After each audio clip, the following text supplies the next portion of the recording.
बिल्लाहि मिनश शैतानिर रजीम बिस्मिल्लाहिर रहमानिर रहीम अल्हम्दुलिल्लाहि रब्बिल आलमीन अर्रहमानिर रहीम मालिकि यौमिद्दीन इय्याका नअबुदु व इय्याका नस्तईन इहदिनस सिरातल मुस्तकीम सिरातल लज़ीना अनअमता अलैहिम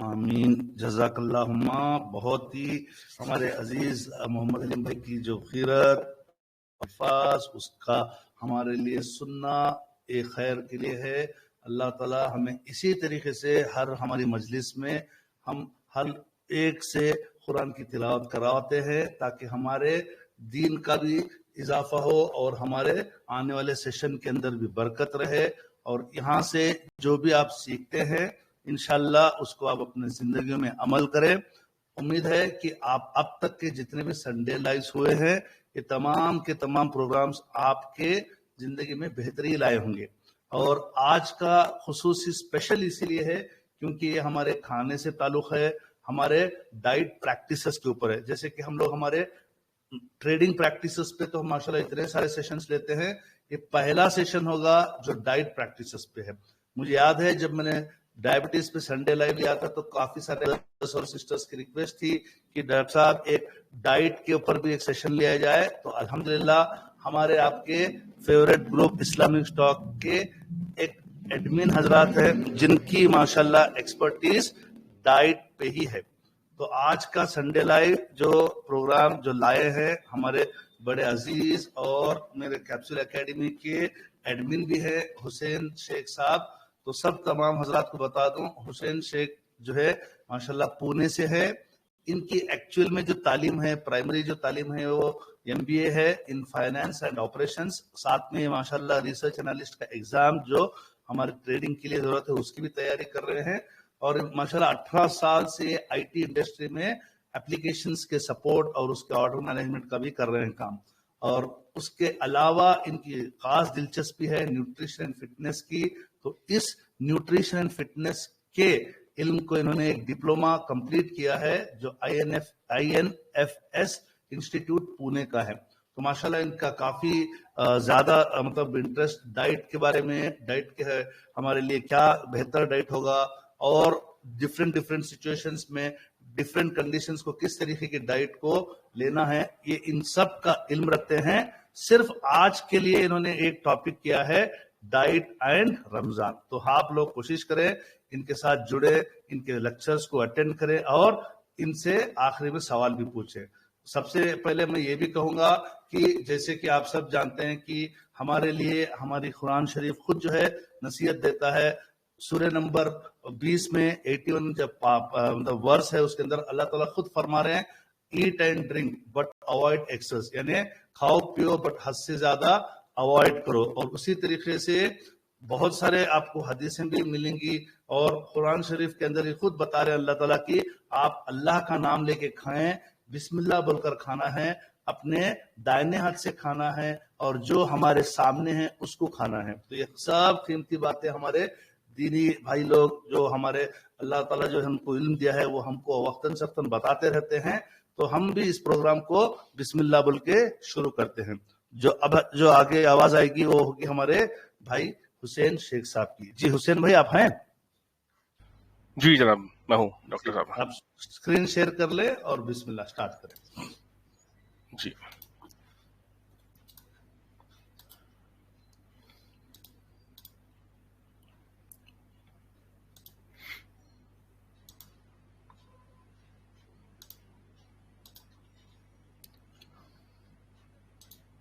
जी जी अस्सलाम वालेकुम। आज का जो टॉपिक है वो है रमजान और खाने के आदाब के ऊपर कि हम किस तरह से अपना रमजान गुजारे। 30 दिन होते हैं रमजान के महीने के, तो उन 30 दिनों में और उसके बाद के 11 महीनों में भी हम किस तरह से खाने पीने पे ध्यान दें, हमारी सेहत का ध्यान दें, उस पे टॉपिक है ये, उसका टॉपिक है ये रिगार्डिंग रमजान और डाइट। तो डॉक्टर साहब, स्टार्टिंग आपको मेरी स्क्रीन नजर आ रही है? जी क्लियर नजर आ रही है हुसैन भाई, जी जी कंटिन्यू। जी, मुझे आपकी हेल्प लगेगी वक्तन फवक्तन की। आप मुझे बस बताते रहे कि मेरी आवाज कहीं रुक जा रही है, कहीं पे मैं स्टक हो जा रहा हूँ। और क्या मैं एक काम करता हूँ, हमारे सलीम भाई आप मॉनिटर रहे, मैंने आपको अनम्यूट कर दिया है। सलीम भाई हैं? जी उबैद अस्सलाम भाई हैं? वालेकुम। जी सलीम भाई और उबैद भाई कर लेंगे। हुसैन भाई मैं हो सकता है जरा जी जी, बाहर हॉस्पिटल जाना पड़ेगा, ठीक है? कोई बात नहीं, कोई बात नहीं मैं सर। हूँ इंशाल्लाह, मैं हूँ इंशाल्लाह। बैठा सलीम भाई भी है। जी जी जी जी कंटिन्यू जी जी करें। जी। तो हम डॉक्टर साहब, या फिर जो भी हमारे हजरत आलिम साहब, वो कुछ वक्त निकाले इसके लिए, और हमारे जो इम्पोर्टेंस है और सिग्निफिकेंस है रमजान के ऊपर, उसके ऊपर अगर 5 मिनट गुफ्तगू कर सके तो मेरे लिए बेहतर होगा। मोहम्मद हलीम भाई, रमजान की अहमियत के बारे में आप 5 मिनट के लिए कहिए। अस्सलाम वालेकुम वरहमतुल्लाहि वबरकातुहू। आवाज आ रही है?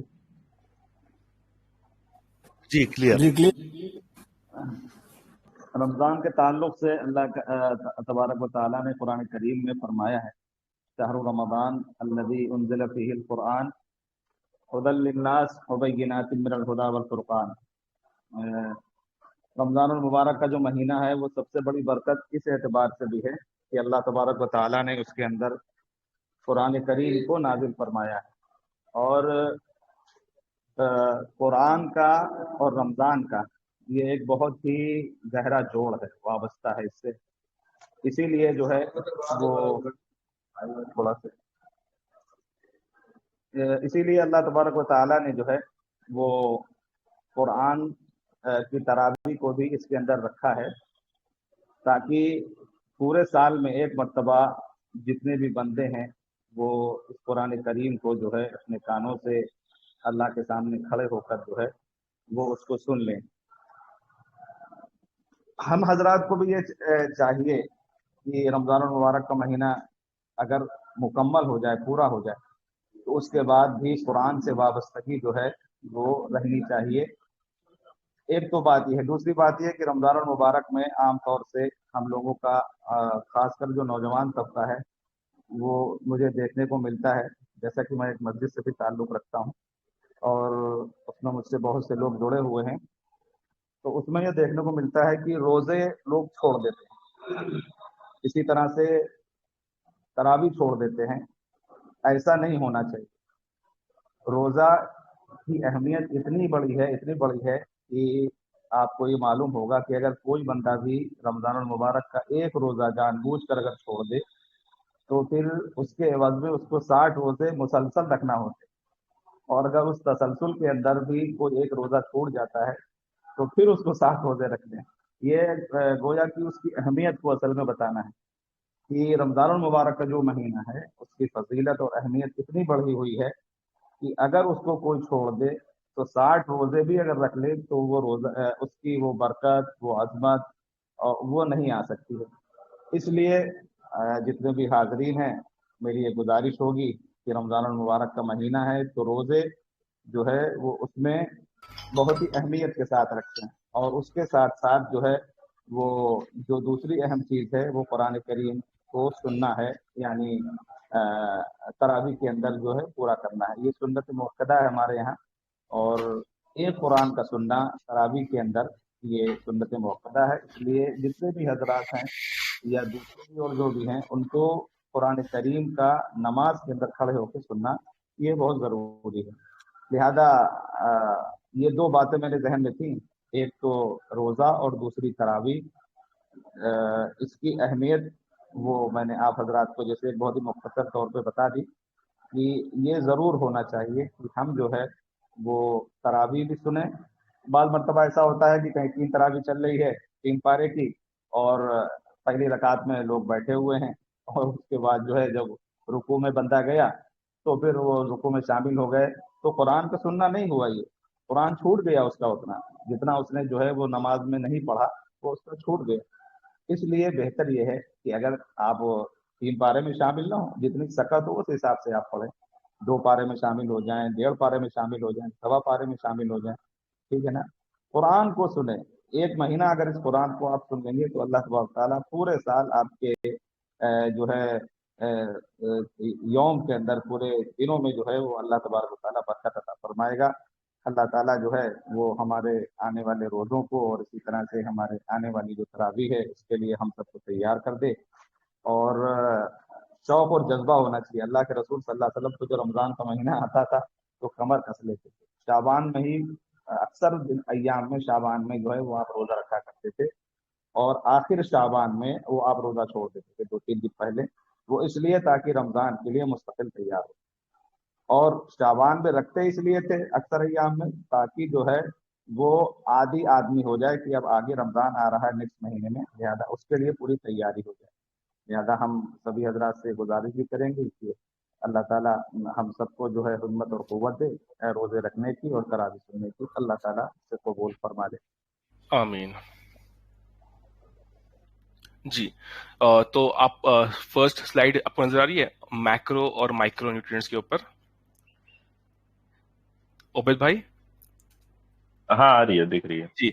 तो मैक्रो और माइक्रो, जैसे अब हमारे स्टॉक मार्केट के अंदर भी एक कंसेप्ट है मैक्रो इकोनॉमिक्स और माइक्रो इकोनॉमिक्स, उसी तरह से खाने के एतबार से खाने में भी जो खाने हैं, जितना भी खाना है उन सबको डिवाइड किया है दो पोर्शन के अंदर, एक है मैक्रो में और एक है माइक्रो में।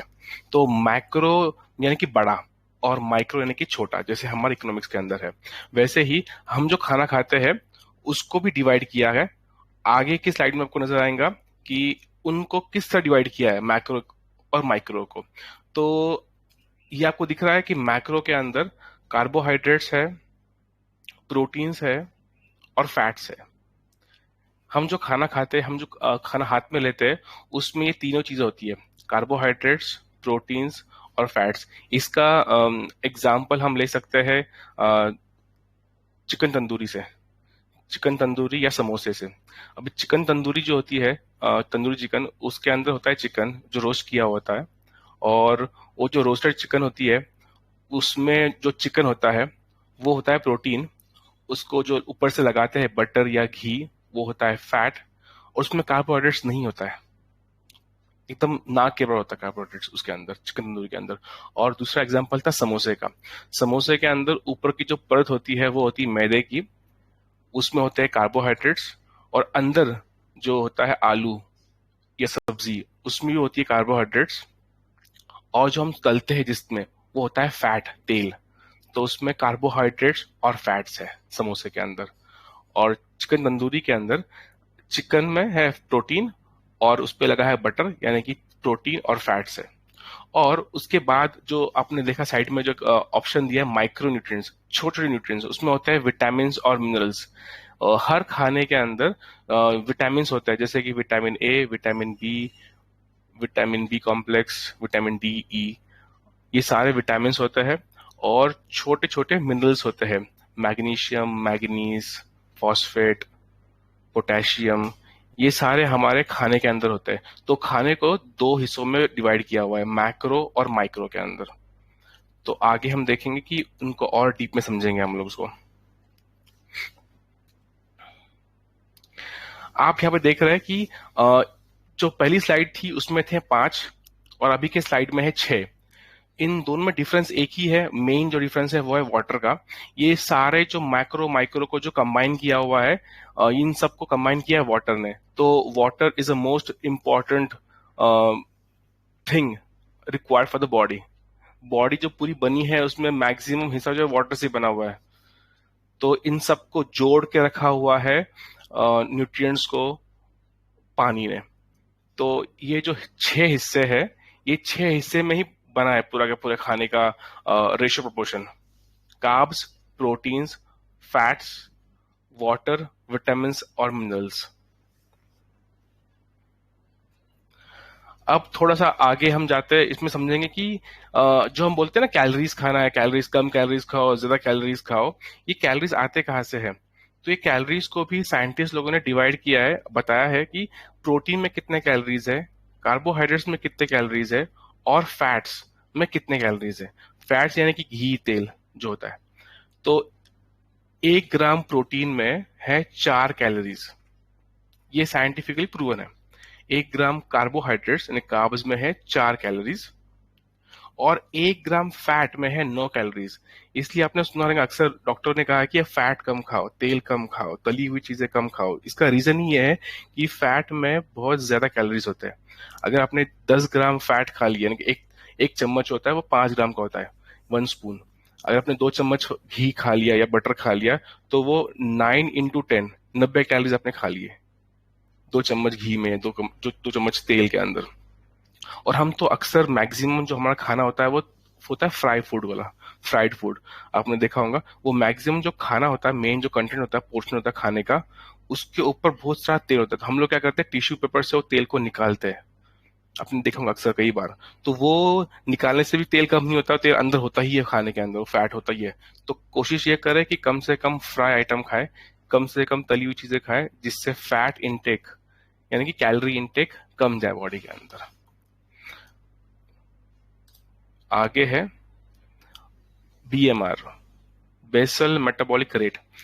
बीएमआर क्या है, इससे पता चलता है कि एक साइंटिस्ट लोगों ने एक रेट, एक फॉर्मूला निकाला हुआ है ये बताने के लिए, ये प्रूव करने के लिए कि एक इंसान को कितने कैलोरीज की जरूरत है पर डे। एक इंसान को कितने कैलोरीज उसने खाने चाहिए पर डे, उसका एक फॉर्मूला बनाया हुआ है साइंटिस्ट लोगों ने। वो आगे हम देखेंगे कि फॉर्मूला क्या है वो। तो एक फॉर्मूला है, जो साइंटिस्ट का नाम है वो है हैरिस बेनेडिक्ट बोल के। उन्होंने बताया कि एक आदमी, एक एवरेज आदमी जिसका वेट जो उन्होंने लिया पाउंड्स में लैब्स में, और हाइट और एज, इनका तीनों का मिला के एक नंबर आता है। वो नंबर आपको बताता है कि आपको उतने कैलोरीज पर डे खाने हैं। ये इंडियन गवर्नमेंट भी यूज करती है, सारे लोग, डॉक्टर्स लोग भी यूज करते हैं कि पर डे का कैलोरी इनटेक कितना होना चाहिए एक इंसान का। तो उसका वेट, उसकी हाइट और उसका एज, इन तीनों को मिला के एक नंबर आता है, उसको बोलते हैं BMR formula, BMR number, calorie intake. Same goes for main and woman both, दोनों का फॉर्मूला दिख है। और ये फॉर्मूले का जो लिंक है, मैंने आपको अभी इस्लामिक स्टॉक ऐप की जो ये है, जो टेलीग्राम चैनल है, उसमें मैंने अभी जस्ट भेजा है, सारे के सारे लिंक्स भेजे हैं मैंने आपको। वो सारे लिंक्स आप डाउनलोड कर लो, कॉपी कर लो और आप वो यूज कर सकते हो। और ये जो लिंक है, आप खोल के आप उसके अपने डिटेल्स भरो उसके अंदर, और आपको आपकी खुद की कैलोरिक वैल्यू कितनी है, कैलोरी इनटेक कितना होना चाहिए, वो आपको पता चलेगा। नेक्स्ट है ये जो अब लिंक दी मैंने आपको, वो लिंक का ही स्क्रीनशॉट आपको मैंने डाला है कि वो लिंक में है क्या। वो लिंक में आपको एंटर करना है एज, जेंडर, आपकी हाइट सेंटीमीटर के अंदर 5'10", 180 सेंटीमीटर यानी कि 5'10" हाइट है, और वेट है 160, वेट है 60 केजीज। और ये जब हम लोग जब एंटर करते हैं वैल्यूज, तो उसका एक वैल्यू आती है, वो वैल्यू यहाँ पे आपको दिखेंगे राइट में, जिसको कहते हैं बीएमआर वैल्यू। वो है 1605 कैलोरीज, 1600 कैलोरीज पर डे खाना है ये इंसान ने। ये इंसान जो 25 साल का नौजवान लड़का है, उसकी हाइट है 5'10", 60 किलो उसका वजन है, तो उसने करीब करीब 1600 कैलोरीज खाने चाहिए जिंदा रहने के लिए, to stay alive, to stay awake. जिंदा रहने के लिए उसको 1600 कैलोरीज की जरूरत है पर डे की। उसके बाद जैसे उसकी एक्टिविटी लेवल बढ़ती है इंसान की, वैसे उसका कैलोरी इनटेक भी बढ़ता है। आप देखोगे यहाँ पे राइट हैंड साइड के अंदर जो एक्टिविटी लेवल है नीचे लिखा हुआ सीडेंटरी लिटिल और नो एक्सरसाइज 1900 कैलोरीज, फिर exercise 1 to 3 times a week. आजकल हम जो देख रहे हैं कि मैक्सिमम जो लोग हैं उनकी जो लाइफस्टाइल है वो हो गई सीडेंटरी हो गई है, यानी कि वो ऑफिस वाला काम करते हैं, बैठ के काम करते हैं, वो ज्यादा एक्टिविटी नहीं करता है। तो मैं चाहता हूँ कोशिश करो आप लोग की at least walking, brisk walking start करें, और ब्रिस्क वॉकिंग के साथ आप ब्रिस्क वॉकिंग करें ताकि आपकी थोड़ी सी एक्टिविटी लेवल बढ़ जाए और आपका कैलोरी इनटेक भी बढ़ जाए। ये कैलोरी इनटेक जो है 1926 है वो इंसान की जो हल्की फुल्की ब्रिस्क वॉकिंग या हल्की फुल्की एक्सरसाइज करता है। और जो गवर्नमेंट ऑफ इंडिया का जो डेटा है, वो गवर्नमेंट ऑफ इंडिया का डेटा ये बोलता है कि हमें इंडियंस को, एक इंसान को, एक आदमी को एटलीस्ट 2000 कैलोरीज पर डे खाने चाहिए। ये गवर्नमेंट ऑफ इंडिया का डेटा है। तो बट ये जो एक स्टैंडर्ड सेट किया हुआ है गवर्नमेंट ने, बट इंडिविजुअली ये डिफर करता है हर इंसान के ऊपर। तो आप अपना खुद का आपकी एज और हाइट वेट डाल के आपको पता चलेगा आपकी इंडिविजुअल कैलोरी इनटेक कितनी होनी चाहिए पर डे की। ये जरूरी क्यों है? क्योंकि अगर आप कैलोरी से अगर ज्यादा खाना खाओगे, कैलोरी इनटेक से आप ज्यादा खाना खाओगे तो आपका वेट बढ़ेगा, और कैलोरी इनटेक से अगर आप कम खाना खाओगे तो आपका वेट कम होगा, वेट घटेगा आपका। तो इसका बेस्ट एग्जांपल बताता हूँ हमको। सबसे हेवीएस्ट ना कैलोरी कैलोरी वाला जो फूड है, high calorie calorie dense food है, वो है शाही टुकड़ा। जो हम लोग खाते हैं ना, हम शादियों में खाते हैं, वो शाही टुकड़ा, दूध से ब्रेड का पकौड़ा तला हुआ, वो कैलोरी डेंस फूड है। यानी कि उसकी एक एक स्लाइस के अंदर 200-300 कैलोरीज होती है। Same goes with samosa. आप समोसा को लो और गूगल पे सर्च करो calories in samosa, in calories in dhokla और कैलोरीज इन रोटी। आपको समझ जाएगा कि वो एक समोसा या फिर एक शाही टुकड़ा या एक कबाब वो कितना कैलोरी वाला है, कितना कैलोरी डेंस फूड है वो। उस हिसाब से अगर आप 10 समोसे खा लोगे, लोग खा लेते 4-5 समोसे खा लेते एक एक वक्त में, तो आपको समझ जाएंगे कि वो बंदे ने, वो आदमी ने, वो 1000 कैलोरीज खा लिए, 1000 कैलोरीज इनटेक कर लिए। और अगर उसकी उसके बाद वो लंच भी करेगा, डिनर करेगा, ब्रेकफास्ट करेगा, बाकी स्नैक्स खाएगा, पानी पिएगा, तो उसका कैलोरिक वैल्यू तो बढ़ जाएगा। और वो इंसान जो एक्सरसाइज नहीं कर रहा है वो मोटा होते जाएगा इवेंचुअली। क्यों? क्योंकि उसकी कैलोरी इनटेक ज्यादा है और उसकी एक्टिविटी लेवल कम है। इसको बोलते हैं calorie in, calorie out. Calories in यानी खाने वाला, और कैलोरीज आउट यानी कि एक्सरसाइज और बर्न रेट को बोलते हैं हम लोग। तो आपका वेट आपकी हाइट के हिसाब से कैलोरीज काउंट करो और वो कैलोरीज काउंट करके आपको खाना है। नेक्स्ट है कि हमें कितना खाना चाहिए, इसको कुछ रेशियो प्रोपोर्शन होना चाहिए। तो इसका रेशियो प्रोपोर्शन भी दिया हुआ है। हम अभी बात कर रहे हैं रमजान के मुतालिक। तो रमजान के अंदर हम लोग चाहते हैं कि आपका वेट गेन ना हो। अक्सर ये देखा गया है कि रमजान में लोगों का वेट गेन होता है क्योंकि वो हाई फ्राई फूड खाते हैं। फ्राई फूड यानी कि फैट वाला फूड, यानी कि हाई कैलोरी वाला फूड खाते हैं, तो उनका वेट गेन हो जाता है। और वो भी कौन सा वेट गेन होता है? उनका फैट गेन होता है, ना कि मसल गेन होता है उनका। तो हम चाहते हैं कि आप लोग वेट लॉस या मेंटेनेंस पर है। आपने देखा होगा यहाँ पे आपको नजर आ रही है स्क्रीन पे, आपको देखेंगे 3 चार्ट से 3 अलग अलग सेक्शंस है, वेट लॉस, मेंटेनेंस और मसल गेन। हमें कोशिश करना है कि हम वेट लॉस में रहे या मेंटेनेंस में रहे। मसल गेन तो आगे की बात है, वो रमजान के बाद हम स्टार्ट कर सकते हैं। तो हमें जो प्रपोर्शन है जो हमें खाना है वो है high protein and low carb. हम जो फॉलो कर रहे हैं टेक्निक, हम जो प्रमोट कर रहे हैं यहाँ पे आज, वो प्रमोट कर रहे हैं low carb diet, low carb and high protein. तो इसमें आपको देखेंगे फर्स्ट में लेफ्ट हैंड साइड में जो प्रोपोर्शन दिया हुआ है, पोर्शन दिया हुआ है, प्रोटीन का परसेंटेज दिया है 35 से 50%। इसका मतलब क्या है? आप जो खाना खाओ, आप जो आज लंच या डिनर लो, उस लंच या डिनर में मैक्सिमम पोर्शन जो है 35 से 50% वो हो आपका प्रोटीन सोर्स से आए। बचा हुआ आधा जो है वो आए कार्ब से, कार्बोहाइड्रेट से, और बचा हुआ आए फैट से। यानी कि तली हुई चीजें कम खाए हम लोग, और तली हुई चीजें खाए भी तो उसमें प्रोटीन इंटेक हो। यानी कि अगर खाना ही है तो घर के शामी कबाब या फिर घर के चिकन टिक्का ऐसे कुछ खाओ ताकि जिसमें प्रोटीन और फैट्स मिले। ऐसी चीजें नहीं खाना है जिसमें हाई कार्ब्स हो। हाई कार्ब्स फूड यानी कि मैदे में तली हुई चीजें, पकोड़े, आलू के पकोड़े, क्योंकि आलू भी कार्ब्स है और जो आप तल रहे हो तेल में वो भी फैट है। तो आपको तली हुई चीजें नहीं खानी है इसके अंदर। तो ये है उसका रेशियो और प्रोपोर्शन फैट, कार्ब्स और प्रोटीन का।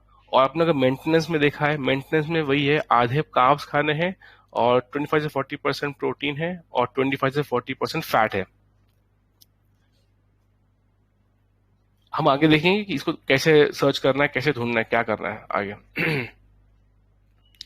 ये है मैक्रो कैलकुलेटर, जो आपको बताया मैंने कि बैलेंस्ड मील हो हमारा मील में ना ज्यादा प्रोटीन हो, ना ज्यादा कार्ब्स हो, ना ज्यादा फैट हो, एक बैलेंस्ड मील हो। तो बैलेंस्ड मील किस तरह मिले उसका भी एक मैंने कैलकुलेटर दिया हुआ, उसकी लिंक दी हुई है चैट के अंदर। आप जाओ, वो लिंक पे क्लिक करो, आपके डिटेल्स फिल करो, आपको वहाँ पे कैलोरी इनटेक आएगा, और उस कैलोरी इनटेक को किस तरह ले वो भी उसका वैल्यू पे आ जाएगा। आप देख सकते हो यहाँ पे बैलेंस्ड टैब है अलग अलग, balanced, low fat, low carb, high protein और खुद का क्रिएट योर ओन। तो यहाँ पे मैंने जो लिया हुआ है वो बैलेंस लिया हुआ है, और जो एक मैंने वैल्यू एंटर की थी उस वैल्यू के हिसाब से यहाँ पे उसके वैल्यूज आए हैं यहाँ पे फील्ड के अंदर, प्रोटीन, कार्ब्स, फैट्स और फूड एनर्जी, यानी कि 1655 कैलोरीज खाने हैं वो बंदे को, जो 25 साल का लड़का था जिसकी हाइट थी 5'10", उसको बैलेंस्ड मील के हिसाब से प्रोटीन खाना है 100 ग्राम।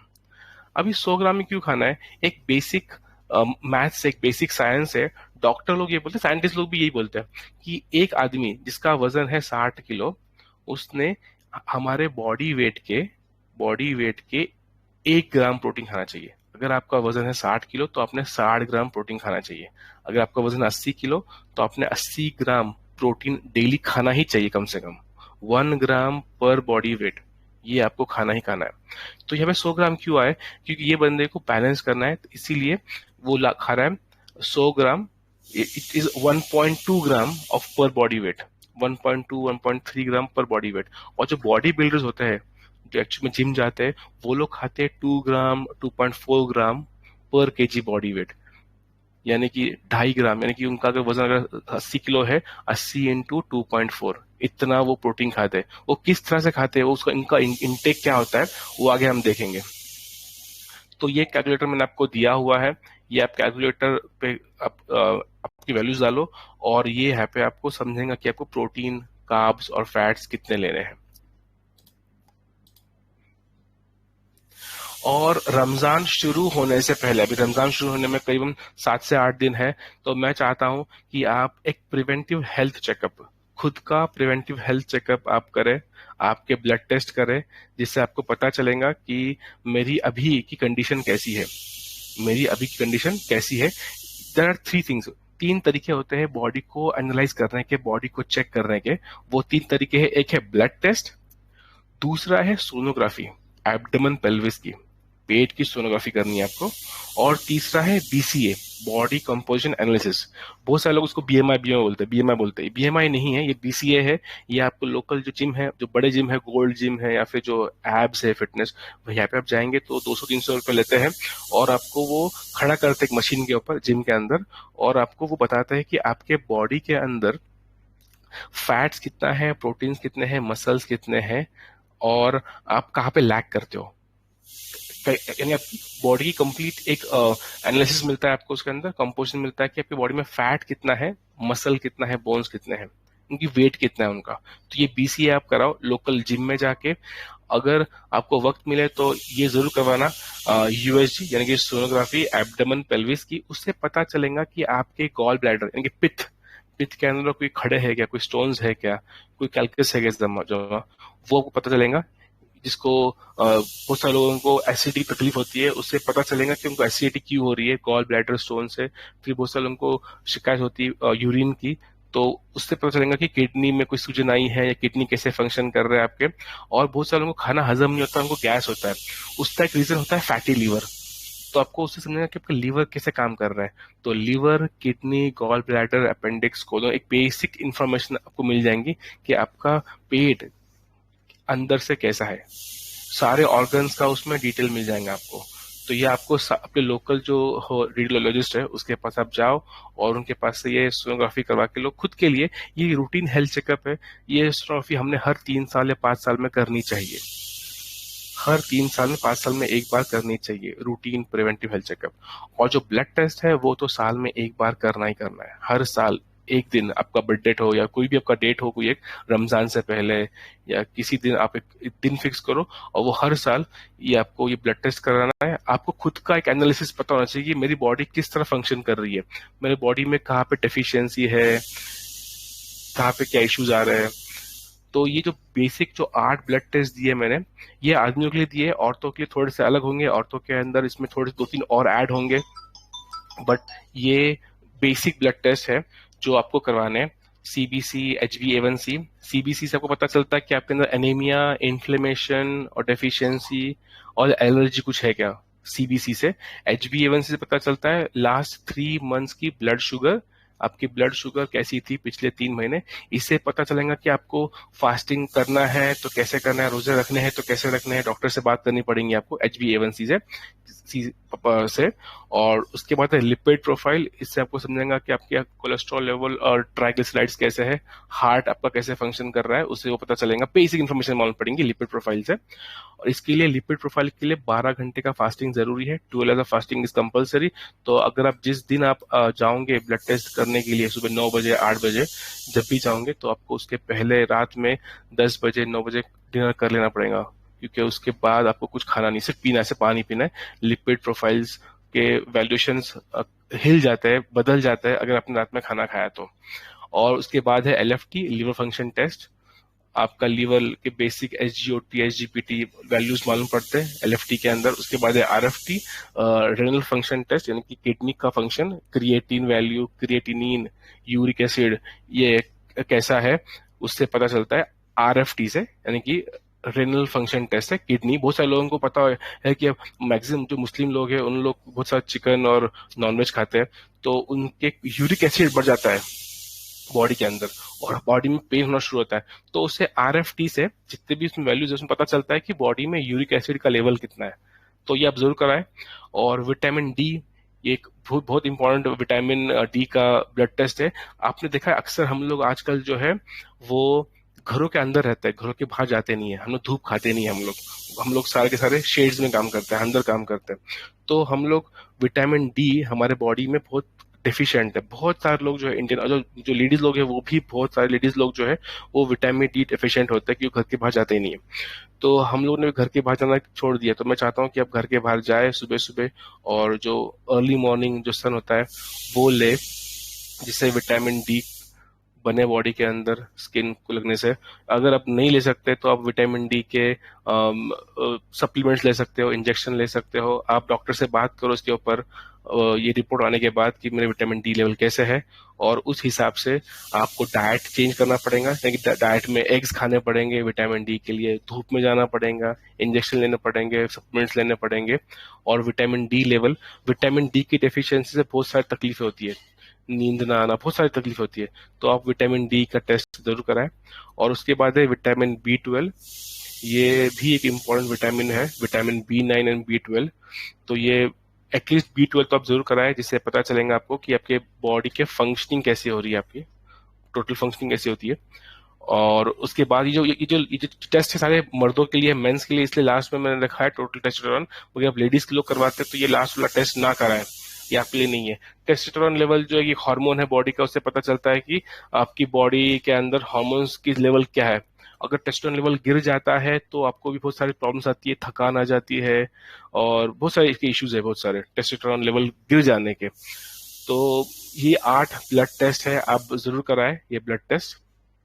और उसके साथ साथ USG एब्डोमेन पेल्विस यानी कि सोनोग्राफी, और तीसरा है BCA बॉडी कंपोजिशन एनालिसिस, किसी लोकल जिम से कराएं।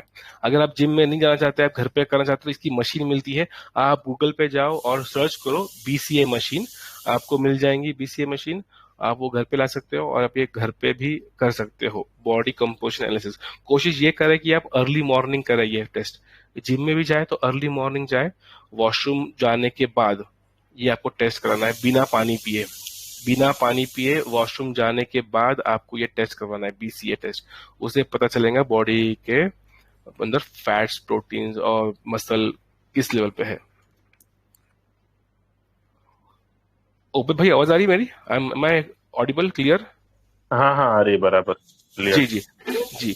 उसके बाद ये जो BCA है मैंने सिर्फ उसके लिए मैं टच किया है, बाकी की जो टेस्ट है उसके मैंने स्क्रीनशॉट नहीं डाला है, मैंने सिर्फ BCA का स्क्रीनशॉट डाला है। बहुत से लोगों को पता नहीं चलेगा, बाकी लोगों को पता है कि ब्लड टेस्ट क्या होता है, ब्लड के वैल्यूज क्या है, रेंजेस क्या है, सोनोग्राफी रिपोर्ट भी बहुत सारे लोगों ने देखी होंगी, बट लोगों ने ये BCA देखा नहीं है कि BCA में होता क्या है।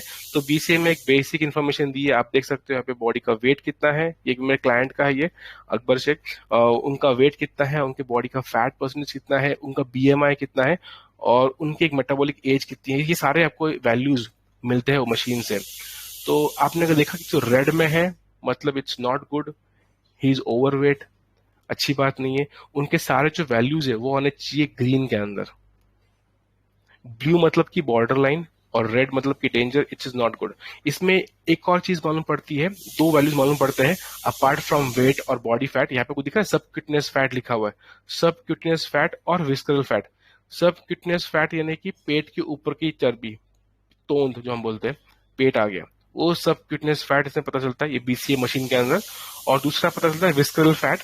विस्करल फैट यानी कि आपके पेट के अंदर की चर्बी, यानी कि जो लीवर पे लगी चर्बी, फैटी लीवर जिसको बोलते हैं, फैटी लीवर, वो फैटी लीवर की जो फैट है और जो ऑर्गन्स है आपके, स्टमक, किडनी, स्प्लीन, पैंक्रियाज, उस पे जो लगा हुआ फैट है उसको बोलते हैं विस्करल फैट। ये भी अच्छी बात नहीं है, विस्करल फैट एकदम कम होना चाहिए बॉडी के अंदर। और जो सबक्यूटेनियस फैट है, यानी पेट के ऊपर की चर्बी, ये पतली होनी चाहिए, भी मोटी नहीं होनी चाहिए, मोटे तोंद नहीं होने चाहिए, पेट मोटे पेट नहीं होने चाहिए। और उसके बाद बॉडी का वाटर लेवल पता चलता है, और आपको एक पता चलता है कि मुझे कहाँ पे काम करना है, किस एरिया में काम करना है। तो हमें कोशिश ये करना है कि बॉडी का जो फैट है, फैट परसेंटेज, वो कम हो। तो आइडियल बॉडी फैट कितना होना चाहिए, आइडियल बॉडी में चर्बी कितनी होनी चाहिए? तो आइडियल रूल है ये है कि एक जो लड़का है, आदमी है, मर्द है, उसमें 17 से 20% के अंदर हो, 17 से 20% के अंदर हो। बेस्ट जो है 14% है, 14 to 17% is a ideal body fat percentage for a boy, for a man, lean, अच्छी बॉडी। और जो लेडीज है उनके अंदर 20 से 22%, 20 से 22%, उससे ज्यादा नहीं। बट अक्सर देखा गया है कि हमने कि मैक्सिमम जो लोग हैं उनकी बॉडी फैट का जो कंपोजिशन होता है वो होता है 40% फैट, 35% फैट, जो कि अच्छी बात नहीं है। इसलिए आजकल जो हम देखें हार्ट अटैक के रेट्स बढ़ रहे हैं, बहुत सारे, obesity is one of the main cause, कि मोटापा। तो आप मोटापे को कम करो और डाइट फॉलो करो। आगे आपको नजर आ रहा है कि एक यहाँ पे एक फोटो है, एक इमेज है, जिसमें है स्टमक, पेट, पेट का एक साइज दिया हुआ है कि एक एडल्ट ह्यूमन का स्टमक की साइज क्या होती है। तो उसका एवरेज कैपेसिटी होती है 900 ml। एवरेज एडल्ट यानी कि 18 से 20 साल के ऊपर का लड़का, एक आदमी या एक औरत, तो उसका एवरेज कैपेसिटी होती है 900 ml की, यानी कि 1 किलो, तकरीबन 1 किलो। और ये जो स्टमक होता है वो होता है इलास्टिक, होता है इलास्टिक, यानी थोड़ा सा फैलता है, फूलता है, तो उसकी कैपेसिटी बढ़ के वो होती है 2 किलो तक। और कुछ जो लोग हैं जो बहुत ज्यादा बड़े हैं, एज में बड़े हैं, और जिनकी जेनेटिक्स अलग है, जैसे कि अफ्रीकन लोग हैं, उनके थोड़ी सी मैक्सिमम कैपेसिटी 3-3.5 किलो, 4 किलो तक जाती है उनकी। बट एवरेज जो हम जो इंडियंस है, उनकी कैपेसिटी जाती है 2 किलो तक, 2 से 2.5 किलो मैक्स, उसके ऊपर जाती नहीं है एवरेज इंडियन ह्यूमन स्टमक की। तो एक एवरेज आदमी की स्टमक होती है 900 ml। तो मैं चाहता हूँ कि आप जब शुरुआत करो खाने की, सहरी में या इफ्तार, मैं आगे आऊंगा, बट सहरी में, इफ्तारी में, या कुछ भी खाने की, आप जब भी खाते हो, चाहे आप रमजान हो या गैर रमजान में हो या कि नॉर्मल डेज में हो, आपने कितना खाना चाहिए आपको एक एवरेज समझ आएगा। कि अगर मैं 1 गिलास पानी पीता हूँ, 1 गिलास पानी होता है 200 ml का, 250 ml का, तो अगर आप पानी पी लेते हो 2-4 गिलास, तो वो हो जाते हैं 1 लीटर पानी। तो आप कोशिश ये करें कि आप पहले खाना खाएं और बाद में पानी पिए। रीजन बीइंग, हमारे जो जो स्टमक है उसका जो साइज ही उतना है 1 किलो का। आप अगर इससे ज्यादा खाएंगे तो आपको फिर बर्प, डकारे आएंगी नमाजों के अंदर, और आपको फिर एसिडिटी होती है, उससे होता है एसिड रिफ्लक्स। वो पेट, जो खाना जो हम लोग खाते हैं वो ऊपर आ जाता है, मुंह में आ जाता है वो। तो कोशिश ये करें कि कम से कम खाना खाए और फ्रीक्वेंट मील्स ले, छोटे छोटे फ्रीक्वेंट मील्स ले। यानी कि आपने अगर सहरी में खाना खा रहे हो, उसके बाद लाइक इफ्तारी में खाते हैं, इफ्तारी के बाद बहुत ज्यादा खाना ना खाए, इफ्तारी के अंदर एक साथ बड़ा पोर्शन में, छोटे छोटे पोर्शन में खाए, हर 2 घंटे बाद, 3 घंटे बाद, ताकि आपके पेट को भी आराम मिले और आपको एसिडिटी की तकलीफ ना हो, बर्प ना आए आपको नमाजों के अंदर, यानी कि डकारे। तो ये एक एवरेज ह्यूमन का स्टमक है। ये आपको अंदाज, आपको ग्राफिकल में इसलिए बताया कि आपको समझ आएगा कि हमारी पेट का साइज कितना है और हमें कितना खाना खाना चाहिए।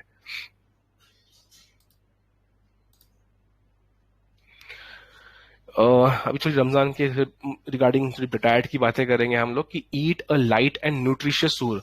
इसका मतलब ये बताया गया है कि हमें न्यूट्रिशन फुल, यानी कि न्यूट्रिशनल डेंस फूड खाना है हमें, यानी कि भारी भरकम खाना खाना है, लेकिन वो वैल्यू में हाई हो और पोर्शन में कम हो। पोर्शन में कम हो यानी कि उसकी, जैसे कि फॉर एग्जांपल बताता हूँ, एग्जांपल है मैदा, मैदे का बनता है ब्रेड, पाव, ये इसकी न्यूट्रिशनल वैल्यू ऑलमोस्ट जीरो है। न्यूट्रिशनल वैल्यू जिसमें ताकत है वो ऑलमोस्ट जीरो है, वो खाना नहीं चाहिए आइडली बेकरी के आइटम।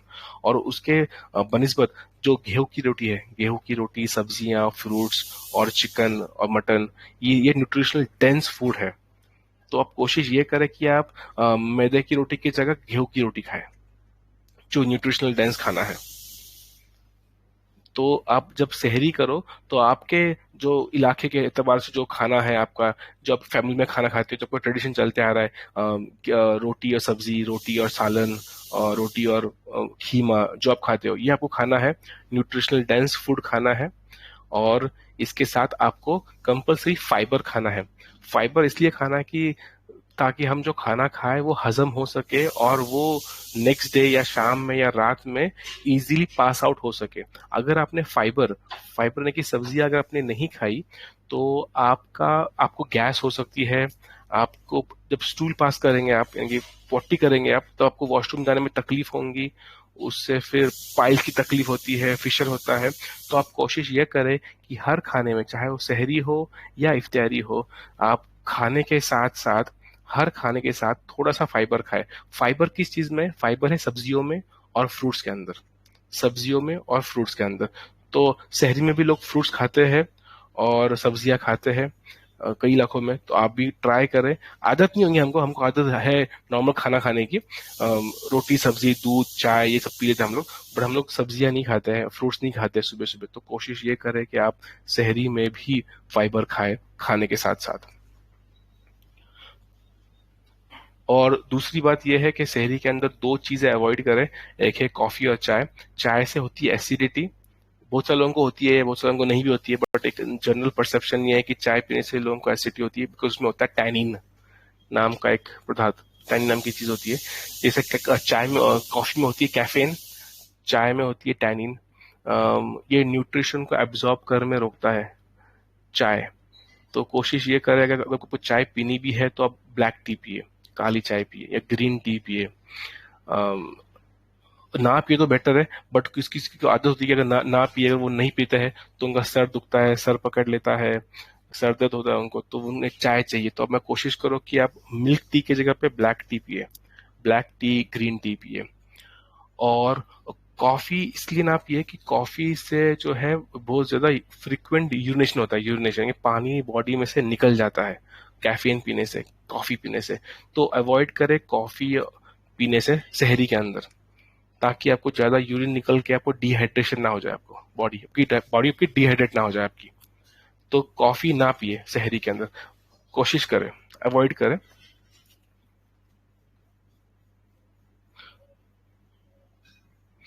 अभी आपको समझेगा कि मतलब हाई प्रोटीन खाना खाओ, हाई प्रोटीन, वो हाई प्रोटीन है किसमें?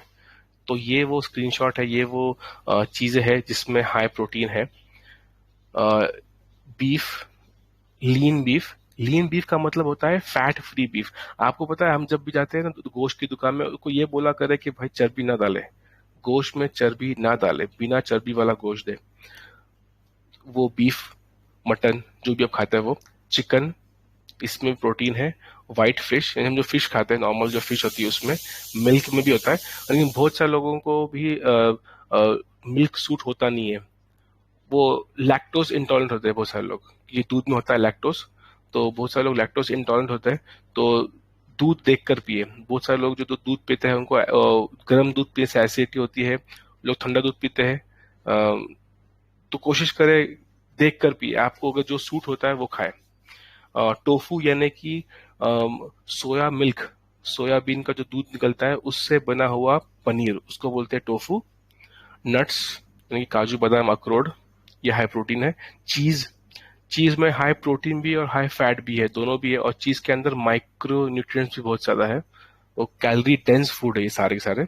एग्स, अंडे, सबसे फेवरेट चीज है अंडे। लेग्यूम्स, लेग्यूम्स यानी कि अनाज, छोटे छोटे अनाज जो हम खाते हैं, लेग्यूम्स और लेंटिल्स, तो लेग्यूम्स भी खाया करें, राजमा और छोले, ये सारे लेग्यूम्स है। और है tuna fish, tuna fish again, tuna fish तो मच्छी का ही एक पार्ट है, मच्छी का ही एक वेरिएंट है टूना, टूना सैल्मन सार्डिन, तो टूना फिश भी खा सकते हैं आप। ये high protein protein dense food है ये सारे के सारे। तो ये सहरी के अंदर आप इसका सालन, कोरमा, टिक्के जो खा सकते हैं वो खाए, और कम से कम तेल के अंदर। नेक्स्ट है, हमने बात की प्रोटीन की पिछले स्लाइड के अंदर, अब हम बात कर रहे हैं कार्ब्स की। तो कार्ब्स क्या है? कार्ब्स में भी दो टाइप के कार्बोहाइड्रेट्स दो टाइप के बनते हैं, एक होते हैं सिंपल कार्ब्स, एक होता है कॉम्प्लेक्स कार्ब्स। सिंपल कार्ब्स यानी कि सारा कचरा, यानी कि सारी की जंक फूड, सारा के सारे आप नीचे देख रहे हो, सारा के सारा सिंपल कार्ब्स है। सिंपल कार्ब्स जो होता है वो बॉडी में उससे शुगर एलिवेशन होती है, बॉडी का शुगर लेवल, ग्लूकोज लेवल ऊपर जाता है, और ये फूड, ये खाना 2 घंटे में हजम होता है। सिंपल कार्ब्स यानी कि आप जब ब्रेड खाते हो या फ्रेंच फ्राइज खाते हो, बिस्किट खाते हो, ये बॉडी में आपको एनर्जी देता है 2 घंटे के लिए सिर्फ। 2 घंटे के बाद में इसकी energy level, energy spike down हो जाता है, गिर जाता है। हमें खाना है कॉम्प्लेक्स कार्ब्स। कॉम्प्लेक्स कार्ब इसलिए खाना है ताकि वो बॉडी में कम से कम 4 से 6 घंटे रहता है, उससे शुगर लेवल भी बढ़ती नहीं है, ग्लूकोज लेवल बढ़ता नहीं है, और ये कॉम्प्लेक्स कार्ब्स बॉडी के अंदर 4 से 6 घंटे रहते हैं। अगर आपने इसको कॉम्प्लेक्स कार्ब्स को प्रोटीन के साथ ऐड कर दिया, प्रोटीन और कॉम्प्लेक्स कार्ब्स खाए, यानी कि चिकन, मटन, मच्छी, और कॉम्प्लेक्स कार्ब्स यानी कि गेहूं की रोटियां और सब्जियां, तो आपकी बॉडी में जो है खाना जो है वो 6 से 8, 4 से 6 घंटे तक आपको एनर्जी रहेंगी, और वो खाना 6 से 8 घंटे तक चलता है, आपको एनर्जी देते रहता है आपको, और वो पूरे दिन तक एनर्जी मिलती है आपको उसकी, स्लोली स्लोली स्लोली स्लोली। तो कोशिश ये करें कि जंक फूड, फास्ट फूड ना खाए, और कॉम्प्लेक्स कार्ब की तरफ जाए। अभी कॉम्प्लेक्स कार्ब यानी कि क्या, यानी ये जो सब सारा खाना है मैक्सिमम मिलता है घर पे। आपको ये जो बाकी सिंपल कार्ब्स ये आपको बाहर से लाना पड़ेगा, बट घर का खाना जो है वो कॉम्प्लेक्स कार्ब्स में ही आता है। अगर आप बैचलर है, आप घर के बाहर रहते हो, तो कोशिश ये कर कि आप टिफिन सर्विसेज लगाओ, मेस लगाओ, मेस में खाना खाओ, जहाँ पे हेल्दी मेस है, जहाँ पे अच्छा खाना मिलता है। कोशिश ये करें कि आप कॉम्प्लेक्स कार्ब्स खाए, यानी घर का खाना खाए, और फ्रेश फूड खाए, बासी खाना ना खाए।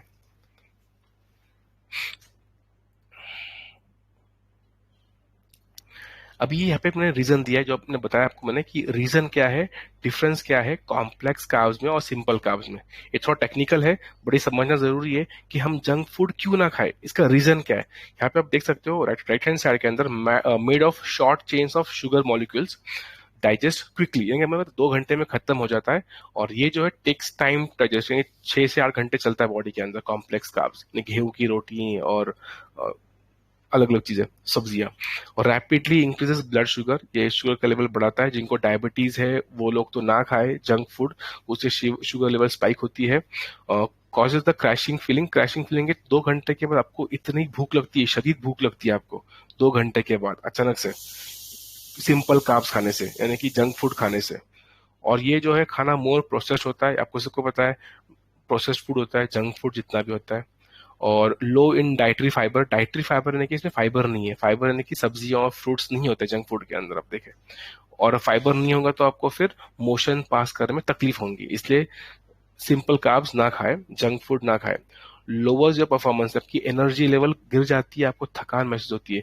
अपने सहरी की अगर इसमें, तो आपको जोहर के अंदर आपको अचानक से चक्कर आना और एकदम लो परफॉर्मेंस, 12 बजे 1 बजे के बाद ही आपको ना थकान महसूस होगी फास्टिंग के अंदर, रोजे की हालत के अंदर। आपको समझने का नहीं कि क्यों हो रहा है ऐसा, क्योंकि उसका जो स्पाइक था वो स्पाइक खत्म हो गया 2-4 घंटे का, अब वो आपको पूरा दिन आपको तकलीफ देगा। तो कोशिश ये करें कि कॉम्प्लेक्स कार्ब्स खाएं। फिर lower in antioxidants and vitamin, इसके अंदर जो माइक्रोन्यूट्रिएंट्स है वो बहुत कम होते हैं फ्राई फूड के अंदर और जंक फूड के अंदर, तो कोशिश करें कि वो ना खाएं। और उसका एग्जाम्पल दिया है नीचे, soda, cake, sugar, cereals, fruit juices. Fruit juices नहीं पीना है आपको, फ्रूट्स खाने, होल फ्रूट खाना है आपको, फल खाना है, फल का जूस नहीं पीना है आपको। और जो सोडा है, सोडा भी इसलिए नहीं पीना क्योंकि सोडे में शक्कर होती है। कोशिश ये करें कि अगर आपको सोडा पीना है तो आप डाइट कोक पिए।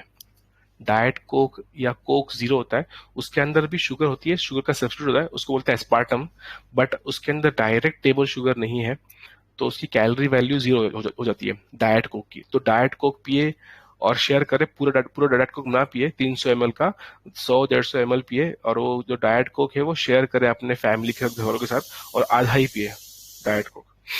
और जो होल ग्रेन है, यानी कि जो कॉम्प्लेक्स कार्ब्स है, उसके भी एग्जांपल दिए हुए, they are high in dietary fibre, less processed, higher in antioxidant vitamin. और उसके एग्जाम्पल दिए, क्या है उसके एग्जाम्पल है carrot, whole grain bread, banana, oats, brown rice. अभी इसका एग्जाम्पल, इसका मतलब यह है कि आपको खाना है सैलेड। सैलेड यानी कि हाई प्रोटीन खाया आपने, चिकन मटन फिश, उसके बाद आपको खाना है सैलेड। अब बोलेंगे सुबह सुबह शहरी में सैलेड कैसे खाए, तो कोशिश ये करके फ्रूट्स खाएं। अगर आप सैलेड नहीं खा पाते तो फ्रूट्स में जो भी फाइबर रिच फूड है, फ्रूट्स है, वो खाए आप अर्ली मॉर्निंग। तो ये डिफरेंस था simple carbs and complex carbs का। रीजन ये है कि शहरी के अंदर कोशिश करे कि जंक फूड, होटल का फूड ना खाए, घर का खाना खाए, और कैलोरी डेंस खाना खाए और फाइबर रिच खाए। और ये जो जो है स्क्रीन ये उनके लिए है, ये सबके लिए है, बट ये खास तौर पे ये है डायबिटीज वालों के लिए बनाई है। ये मैं डाला, ये मैंने ये आर्टिकल, ये screenshot. Glycaemic index, glycaemic index का मतलब होता है कि ये जो खाना जो हम खाते हैं वो ब्लड के अंदर, खून में कितने जल्दी जाता है। आपको पता होगा कि आपको, आपने देखा होगा, सुना रहेगा आपने कि डॉक्टर बोलते हैं कि खाने के 2 घंटे बाद ब्लड टेस्ट करो, खाने के 2 घंटे बाद, 3 घंटे बाद चेक करो, खाने के पहले चेक करो। वो लोग चेक करते हैं कि बॉडी का शुगर लेवल क्या है खाने से पहले और खाने के बाद, और उनको समझना है कि जो खाना आप खा रहे हो वो किस तरह से अफेक्ट कर रहा है आपके ब्लड शुगर्स को। तो कोशिश ये करनी चाहिए हमने कि ग्लाइसिमिक यानी कि ग्लूकोज वाला उसका इंडेक्स बनाया, साइंटिस्ट लोगों ने बनाया ये इंडेक्स, कि कौन सा खाना हाई है और कौन सा खाना लो है। आपने देखा, मैं स्क्रीन एकदम नीचे बॉटम में व्हाइट ब्रेड दिया हुआ है, लेफ्ट हैंड साइड में नीचे बॉटम में, जिसकी वैल्यू है 100। ग्लाइसेमिक, हाई ग्लाइसेमिक इंडेक्स का लेवल 70 के ऊपर, जिनका ग्लाइसेमिक इंडेक्स 70 के ऊपर, 70 के ऊपर है, वो एकदम हाई ग्लाइसेमिक इंडेक्स है। मतलब क्या, वो अगर खाना खाते हो आप डायरेक्टली बॉडी में, तो वो 1-1.5 घंटे में, 20 मिनट में, मतलब समझिए तो काफी सारा देखा गया, 20 मिनट के बाद ही आपको खाना जो है वो बॉडी के ब्लड स्ट्रीम में जाना शुरू हो जाता था, 20 से 40 मिनट के बाद।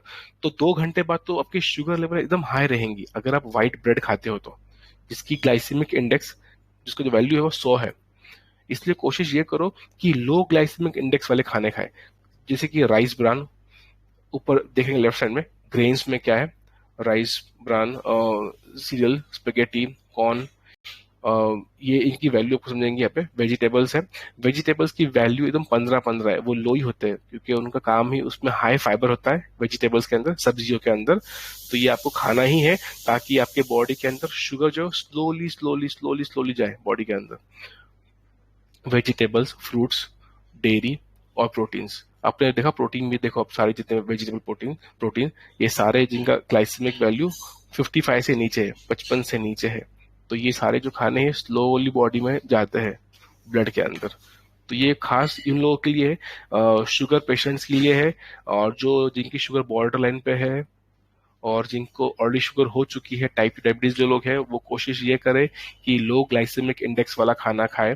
आप ये सारे इंफॉर्मेशन गूगल पे सर्च कर सकते हो, आप देख सकते हो कि लो ग्लाइसेमिक इंडेक्स वाले कौन से फूड्स है, वो आपको खाने हैं।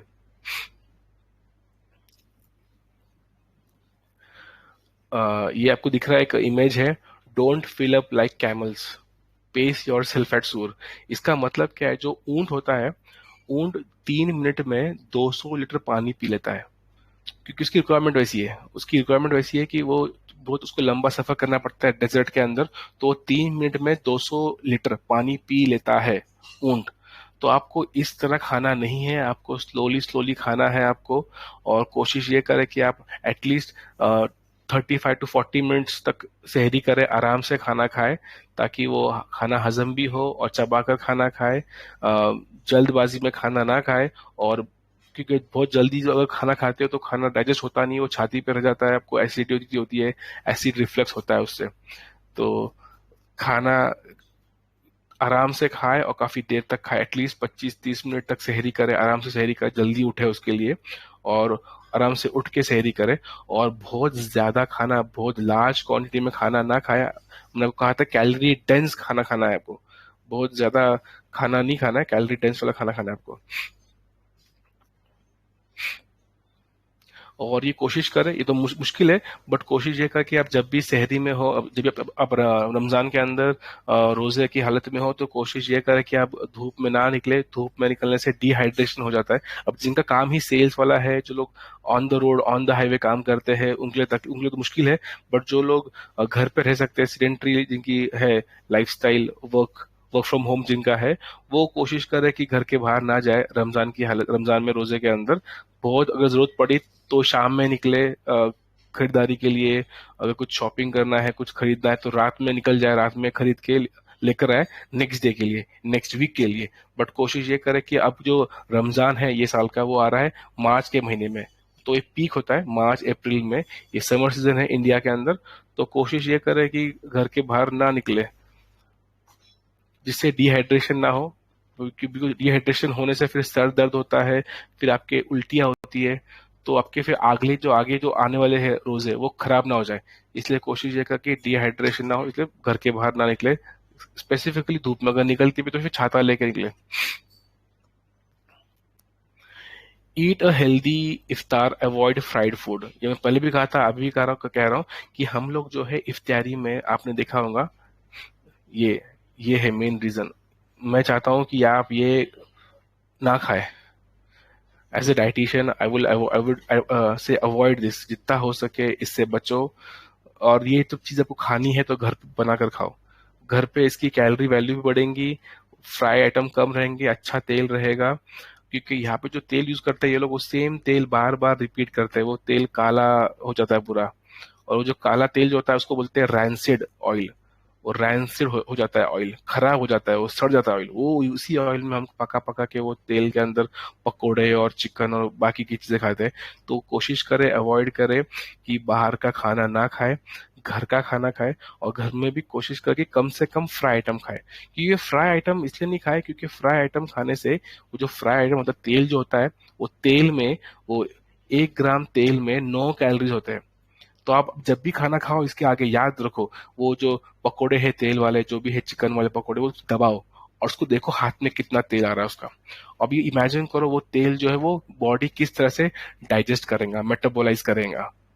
वो तकलीफ होती है बॉडी को ये डाइजेस्ट करने के लिए। लीवर को तकलीफ, लीवर के ऊपर प्रेशर गिरता है खाने को डाइजेस्ट करने के अंदर, लीवर को। फिर वो सारे वैल्यूज, फिर हार्ट पे उसका असर गिरता है। आप जो तेल खाते हैं बाहर वाला गंदा तेल, उसमें होता है ट्रांस फैट।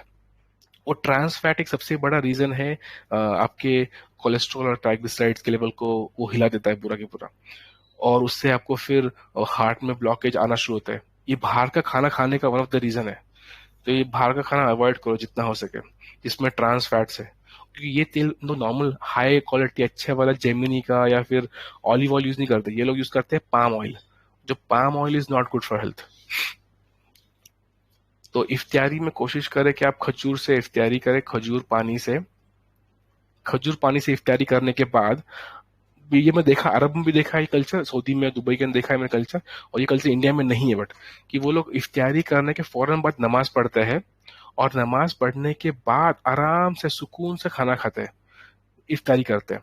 हमारे इंडिया में उल्टा सिस्टम है। हमारे इंडिया में हम लोग क्या करते हैं, इफ्तारी कर लेते हैं पेट भर के, फिर नमाज के लिए खड़े होते हैं और फिर बाकी के काम करते हैं। तो नमाज में आपको फिर दिक्कत होती है खड़े रहने में, और आपकी सांस फूल जाती है, डकारे आती है, बर्प आते हैं नमाज के अंदर। तो कोशिश ये करें कि आप जो है पहले छोटी सी इफ्तारी कर ले और उसके बाद नमाज पढ़ के खाना खाए। कोशिश तो ये होनी चाहिए हमारी। और बहुत सारे लोगों को ये, अगर आप फ्राई फूड खाते हो तो उससे होती है एसिडिटी, यानी कि इमीडिएटली आपको 3-4 घंटे बाद, 6 घंटे बाद ना आपको जलन होना शुरू होगा, छाती में जल रहा है, मेरे छाती में जल रहा है। ये रीजन ही है फ्राई फूड खाने का। तो आप कोशिश ये करें कि आप अगर आपको ये एसिडिटी की तकलीफ है और आप कोई बाकी दवाइयाँ भी खा रहे हो साथ में, बीपी की और शुगर की और बाकी की, तो कोशिश ये करो कि आप एक स्टार्टिंग में जैसी आपकी इफ्तारी हो जाती है, रूल तो यह है कि खाली पेट खाना चाहिए, बट जैसे आपकी इफ्तारी हो जाती है, आप पहले जो है एक दवाई खा लो, टैबलेट खा लो, जिससे आपको एसिडिटी ना हो, जिससे आपको एसिड रिफ्लक्स ना हो। वो उसको बोलते हैं ओमेज डी, आपने नाम सुना होगा, ओमिप्रेजोल, पेंटाप्रेजोल, रेबिप्रेजोल। ये दवाइयां है जिससे कि आपको एसिडिटी ना हो, छाती में जलन ना हो।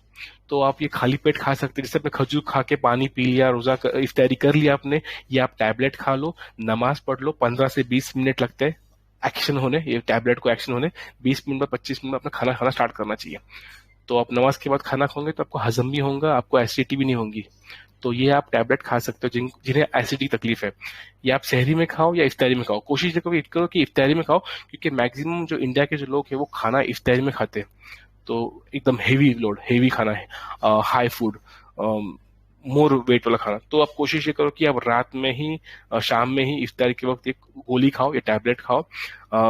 रोज नहीं खानी है, बट आपको जब भी लग रहा है 2 दिन में 3 दिन में एक बार कि मुझे एसिडिटी हो रही है, छाती में जलन हो रही है मेरे, और मुझे उल्टी ऐसा हो रहा है मुझे, तो आप ये टैबलेट खाओ ओमेज डी। ये मैंने आपको already homage, pan D, pan 40, ये सारे जो नाम है मैंने ऑलरेडी ग्रुप में टेलीग्राम चैनल पे शेयर कर दिए मैंने, आप देख सकते हो वो। उसके बाद है keep drinking water between iftar and suhoor. अब ये जो इसका भी एक कैलकुलेटर है, इसका भी एक रूल है कि आपने पानी कितना पीना चाहिए, उसको बोलते हैं हाइड्रेशन कैलकुलेटर। एक एवरेज जो है, इसको जरूरत नहीं है कैलकुलेशन करने की, बट एक एवरेज पता चलता है कि हम लोग कितना पानी हमें पीना चाहिए हमारे बॉडी वेट, एज और हाइट के हिसाब से। तो उसका मैंने कैलकुलेटर का लिंक मैंने दी है ग्रुप में, वो लिंक खोलो आप और उसमें आपके वैल्यूज डालो, आपको समझ जाएंगे। एवरेज जो है, एवरेज 3 लीटर से 4 लीटर आता है एवरेज। एक इंसान ने 3 से 4 लीटर पानी पीना चाहिए। अब वो कैसे पीना है, आपको मैं स्टार्टिंग में एक स्लाइड बताई थी मैंने कि एक आदमी का औसत जो स्टमक होता है वो होता है 900 ग्राम का, 900 ml, 1 लीटर का, 1 किलो का। तो अगर आप 1 गिलास पानी पीते हो 200 ml वाला, 200-250 ml का 1 गिलास होता है पानी का हमारे इंडिया में, वो अगर 2-3 गिलास पानी पी लो इफ्तारी के अंदर, फिर आप खाना नहीं खा पाओगे। तो कोशिश ये करो कि आप पहले जैसे ही इफ्तारी होने के बाद, नमाज पढ़ने के बाद, नमाज से फारिग हो गए, उसके बाद आप कोशिश करो कि आप फ्रूट्स खाओ। सबसे पहले फ्रूट्स खाना है। फ्रूट्स में 2 चीजें है, वाटर भी होता है फ्रूट के अंदर, फ्रूट में फाइबर भी होता है। तो कोशिश ये करो कि फ्रूट्स खाओ सबसे पहले, फिर थोड़ा सा खाना खाओ और उसके बाद पानी पियो। क्योंकि पानी अभी आप इफ्तारी से लेके दूसरे दिन सहरी तक, सुहूर तक आप पी सकते हो पानी। तो आपको पानी पीते रहना है, पीते रहना है, पीते रहना है। और ये पानी मैं क्यों बोल रहा हूँ पीने के लिए, क्योंकि पानी बहुत इंपॉर्टेंट न्यूट्रिशन है, बहुत इंपॉर्टेंट चीज है बॉडी के लिए। उसके बिना आपको डिहाइड्रेशन होगा, बहुत गैस होंगी, कॉन्स्टिपेशन होगा आपको उसकी वजह से। एक जो खाना जो होता है वो बॉडी में, स्टमक में होता है 2 घंटे। 2 घंटे के बाद वो खाना जो है नीचे आ जाता है आंतड़ियों के अंदर, जिसको हम बोलते हैं इंटेस्टाइन, डिडोनियम, इलियम, कोलोन के अंदर नीचे जाता है वो। तो वो खाना जैसे नीचे आ गया, आपका स्टमक ऊपर से खाली हो जाता है खाने के लिए। तो आप उस वक्त फिर उसको पानी से भर सकते हो। तो कोशिश ये करो कि इफ्तारी के बाद सबसे पहले खजूर पानी के बाद टैबलेट खा लिए, नमाज पढ़ लिए, उसके बाद फ्रूट्स खाओ, थोड़ा बहुत खाना खा लो, और उसके बाद आधे घंटे के बाद पानी पीना स्टार्ट करो। और आपको कम से कम 3 लीटर पानी पीना ही पीना है। इसका बेस्ट एग्जाम्पल है, बेस्ट तरीका यह है कि आप बाजार में जाओ, डी मार्ट में या कोई भी लोकल शॉप में, आपको पता है प्लास्टिक के बॉटल्स मिलती है, स्टील के बॉटल्स मिलते हैं, 6 के बॉटल का एक सेट मिलता है। वो 6 के बॉटल में से 3 बॉटल आपने अपने खुद के लिए रखने हैं, 3 बॉटल, और 3 बॉटल अपने घर वालों को देना है। तो वो जो 3 जो बॉटल्स है, वो 1-1 लीटर वाले, वो 3 बॉटल्स अपने खुद के आपने भर के रखने हैं अपने किचन में या जहाँ बेडरूम में अपने। और वो 3 लीटर पानी से, वो 3 लीटर जो 3 बॉटल्स है, उन्हीं से पानी पीना है आपने। तो आप उसको समझेंगे आपको कि मैंने इस दिन में, पूरे दिन में कितना पानी पिया। हम होता क्या है, हम कभी ऑफिस में है, घर पे है, बाहर है, हम पानी पी लेते हैं, हम ट्रैक नहीं करते। हमें ट्रैक करना है इसके आगे, हमें हर चीज ट्रैक करनी है इसके आगे। कोशिश ये करने की हम ट्रैक करें, खाना भी ट्रैक करें, कैलोरीज इनटेक भी ट्रैक करें, और हम लोग वाटर इनटेक भी ट्रैक करें। तो ट्रैक करने का आसान तरीका है कि हम 3 बॉटल्स ले, 1 लीटर वाले, और वो 3 लीटर के बॉटल खत्म कर, 3, 3.5 लीटर, 4 लीटर पानी खत्म करें पूरे दिन में। और अगर आप जिम करते हो तो 4 लीटर के ऊपर पानी पीना कंपल्सरी आपको। तो वाटर इनटेक का ये रूल है, इसका कैलकुलेटर दिया है मैंने, वो आप ग्रुप पे देख सकते हो। उसके बाद है eat lot of fruits and vegetables. मैंने पहले भी कहा था, अभी कह रहा हूँ कि आपको सब्जियां और फ्रूट्स पे ये साल आप कोशिश करो, ये साल आप एक इरादा करो कि मैं इंशाल्लाह कोशिश करूंगा इस बार कि कम से कम तली हुई चीजें खाऊंगा और ज्यादा से ज्यादा फ्रूट्स और वेजिटेबल्स खाऊंगा। सब्जियां किसे खानी है, कच्ची खानी है, रॉ तो रॉ भी खा सकते हो। टमाटर, ककड़ी, गाजर, बीट, ये सारे आप रॉ खा सकते हो एज अ सैलेड खाने के साथ। और सब्जियां जो होती है इंडिया में, मेथी, पालक, जो मिलते सब्जियां रोटी के साथ वो भी आप खा सकते हो, या फिर आपको वो खाना है कि भाजी गोश्त सब्जी गोश्त के साथ आप वैसे भी खा सकते हो, बट सब्जियां बॉडी में जानी चाहिए और फ्रूट्स भी बॉडी में जाने चाहिए, क्योंकि they are source of minerals and vitamin, ये भी आपको चाहिए, क्योंकि हम लोग रोजे की हालत में खाना खाते हैं, सहरी करते हैं, इफ्तारी करते हैं, बट हम लोग जो है हर टाइप का खाना नहीं खाते, तो हम लोग लैक करते हैं न्यूट्रिशन के अंदर। तो कोशिश करें ये फ्रूट्स और सब्जियां जो है वो हमें न्यूट्रिशन देती है। Sorry, your stomach is crying for help, stop giving it fats. आपको पहले कहा था कि सबसे ज्यादा कॉन्स्टिपेशन जो होता है, गैस जो होता है, वो गैस होने का one of the main reason ही है तली हुई चीजें खाना, क्योंकि जो फैट जो है ना वो बॉडी जल्दी से मेटाबोलाइज नहीं कर पाती है, बहुत टाइम लगता है, लीवर को भी तकलीफ हो जाती है वो मेटाबोलाइज करने के लिए, ब्रेक डाउन करने के लिए लीवर को, वो fat is one of the reason जिससे हमें कॉन्स्टिपेशन होता है, गैस होती है। और गैस का मैं इसलिए ज्यादा जोर दे रहा हूं मैं गैस के ऊपर कि जैसे आपको पता है कि वजू टूटने का main reason, one of the reason is gas, और बहुत कॉमन है, फ्रीक्वेंट है हमारे अंदर कि गैस हो गई, वजू टूट गई मेरी, वापस से वजू करो, रिपीट करो वजू को नमाज के लिए। तो मैं चाहता हूँ कि आपकी वजू, आप ज्यादा से ज्यादा वजू के अंदर, वजू की हालत में रहे। वजू की हालत में रहने का सबसे आसान तरीका है कि कम खाना खाए और अच्छा खाना खाए, ताकि, और कम फैट वाला खाना खाए, ताकि आपकी बार बार आपको गैस ना हो और आपकी वजू ना टूटे। तो less fat food, less fry food, eat a balance diet and drink enough water. Balance meal खाए, कोई भी एक चीज की ज्यादा ना करे, प्रोटीन बहुत खा लिया, आपकी बहुत ज्यादा प्रोटीन खाने से भी गैस होती है, और बहुत ज्यादा फैट खाने से भी गैस होती है। तो कोशिश ये करें कि फैट और प्रोटीन और कार्बोहाइड्रेट्स सब एक लिमिट में खाए, बैलेंस्ड मील खाए। अनदर एग्जाम्पल, सबका फेवरेट ड्रिंक है ये रूह अफ़ज़ा। अब मैं रूह अफ़ज़ा मैंने इसलिए डाला है यहाँ पे स्क्रीनशॉट में पे, रीजन है कि हम देखा है हम लोग जो इफ्तारी के अंदर हम लोग जूस पीते हैं, रूह अफ़ज़ा और टैंग, ये सारे शुगरी ड्रिंक्स पीते हैं हम लोग। तो पिए, जो जवान लोग हैं वो तो पी सकते हैं, बट जिनको डायबिटीज है वो कोशिश करें कि इनको अवॉइड करें, शुगरी ड्रिंक्स अवॉइड करें। अगर आपको रूह अफ़ज़ा पीना भी है तो कोशिश ये करें कि रूह अफ़ज़ा का मिल्क शेक ना बनाए, रूह अफ़ज़ा को पानी में पिए। रूह अफ़ज़ा जब दूध में जाता है तो उसकी कैलोरी वैल्यू बढ़ जाती है, अच्छी बात है, बट उससे फिर आपको उससे शुगर लेवल बढ़ती है रूह अफ़ज़ा से। तो कोशिश ये करें कि रूह अफ़ज़ा हो तो आप पानी में पिए, दूध में ना पिए, और अवॉइड करें जितना हो सके उतना शुगर वाले ड्रिंक, क्योंकि शुगर ड्रिंक जो है वो क्रैश करते हैं 2 घंटे के बाद। ये है टैंग और डिटॉक्स। इसका रीजन यहाँ पे डालने का यही है कि टैंग अगेन एक शुगरी ड्रिंक है, बहुत ज्यादा शुगर है टैंग के अंदर। और ये जो उसके राइट हैंड साइड में जो मैंने बनाया है डिटॉक्स वाटर, ये डिटॉक्स वाटर पहले से चलता है। डिटॉक्स वाटर कुछ नया नहीं है इंडिया में, ये एक नया कंसेप्ट आ गया है, नया फैड आ गया है इंडिया में डिटॉक्स वाटर बोलने का, बट ये हम लोग कई सालों से यूज कर रहे हैं इंडिया में। जैसे कि आपको एग्जांपल दूं, साउथ इंडिया में केरला के अंदर वहां के लोग पीते जीरा वाटर, जीरा पानी, एसिडिटी कम करने के लिए। तो जीरा का पानी, ठंडा जीरा, उबला हुआ जीरा, या बिना बॉईल किया हुआ जीरा वाटर पीते हैं। जो लोग डायबिटीज वाले उनको पता है, वो लोग पीते हैं पनीर के फूल का पानी, वो लोग पीते हैं मेथी दाना पानी। तो ये जो कंसेप्ट है पानी पीने का और उसकी तासीर लेने का उस चीज का, वो पहले से चला आ रहा है इंडिया के अंदर, बट इसको नाम दे दिया है भी डिटॉक्स वाटर। तो ये भी बहुत अच्छा तरीका है। आप एक कांच के बर्तन में, कांच के एक पिक्चर में पानी डाले, सादा ठंडा जो भी है, और जो ये बाकी की चीजें है, कुकुम्बर, नींबू, जिंजर, मिंट लीव्स, इनको बस काट के आपको डालना है, आपको निचोड़ना नहीं है, ना आपको क्रश करना है, सिर्फ आपको कुछ छोड़ना है उसके अंदर, और ये रखना है 12 घंटे कम से कम।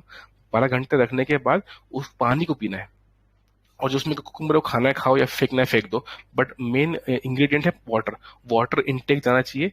तो ये टेस्ट एनहांस का भी काम करता है, ये टेस्ट भी एनहांस करता है डिटॉक्स वाटर, और इसके अंदर जो इसकी तासीर है नींबू की, विटामिन सी, कुकुम्बर की ठंडक, जिंजर एंटी इंफ्लेमेटरी है, मिंट लीव्स कूलनेस देता है, ये सारे जो उसके प्रॉपर्टीज है वो आपको मिले पानी के थ्रू, बिना शक्कर के। मेन जो हमारा जो फोकस है वो है शुगर फ्री, कम से कम शुगर जाए बॉडी के अंदर, टेबल शुगर कम से कम जाए। जो टैंग है और जो बाकी की जो शुगर ड्रिंक्स है जो आप पीते हैं लोकली, क्रश, इसमें इन सब में टेबल शुगर होती है, तो टेबल शुगर को हमें कम करना है, और नेचुरल ड्रिंक्स जो है, मेथी का पानी है, जीरा पानी है, धनिया पानी है, और ये कुकुम्बर वाटर, लोग एप्पल का वाटर पीते हैं, एप्पल साइडर विनेगर भी है, वो पी सकते हैं आप, एसी भी, और आप नॉर्मल पानी भी पी सकते हैं। बट नॉर्मल पानी इंसान पी नहीं पाता है बहुत ज्यादा, तो उसको टेस्ट एनहांसर और उसके थोड़े से उसके अंदर एंटीऑक्सीडेंट्स और एंटी इंफ्लेमेटरी प्रॉपर्टीज है पानी के अंदर, इसलिए हम लोग डिटॉक्स वाटर पीते हैं। डिटॉक्स वाटर बहुत अच्छा है पानी, आप बनाओ घर पे, गूगल पे जाओ, यूट्यूब पे जाओ, डिटॉक्स वाटर सर्च करो और आप घर पे बनाओ, खुद भी पियो, अपने घर वालों को भी पिलाओ। और कोशिश ये करो कि जो शुगर ड्रिंक्स है इनको अवॉइड करो जितना हो सके, रूह-अफ़ज़ा और टैंग और बाकी की दीगर चीजें। ये मेरे एडमिन वाले ने बोला है क्या ही डाला, क्या डाला ये तो ये जो है स्क्रीन डाला मैंने, खास उन लोगों के लिए जो नौजवान लोग हैं, वो आजकल बहुत ज्यादा तंबाकू और गुटखा और वेपिंग करते हैं। वेपिंग तो इंडिया में बंद हो गया है अभी तो, बट आजकल वो हुक्का चल रहा है बहुत ज्यादा। तो कोशिश ये करे कि भाई हुक्का ना पिए, और रमजान के महीने में भी ना पिए, और बाकी टाइम पे भी ना पिए, गुटखा ना खाए, सिगरेट ना पिए। अभी मेन रीजन क्या है ये बोलने का, जो लोग 120-300 पान खाते हैं, वो गुटखा खाते हैं, ये लोग जब वो खाते हैं तो इसके बाद पानी कम होता है बॉडी में, पानी पीते नहीं है रमजान के अंदर नॉर्मल टाइम पे, तो इन्हें माउथ का अल्सर होता है, मुंह में छाले आना, मुंह आना।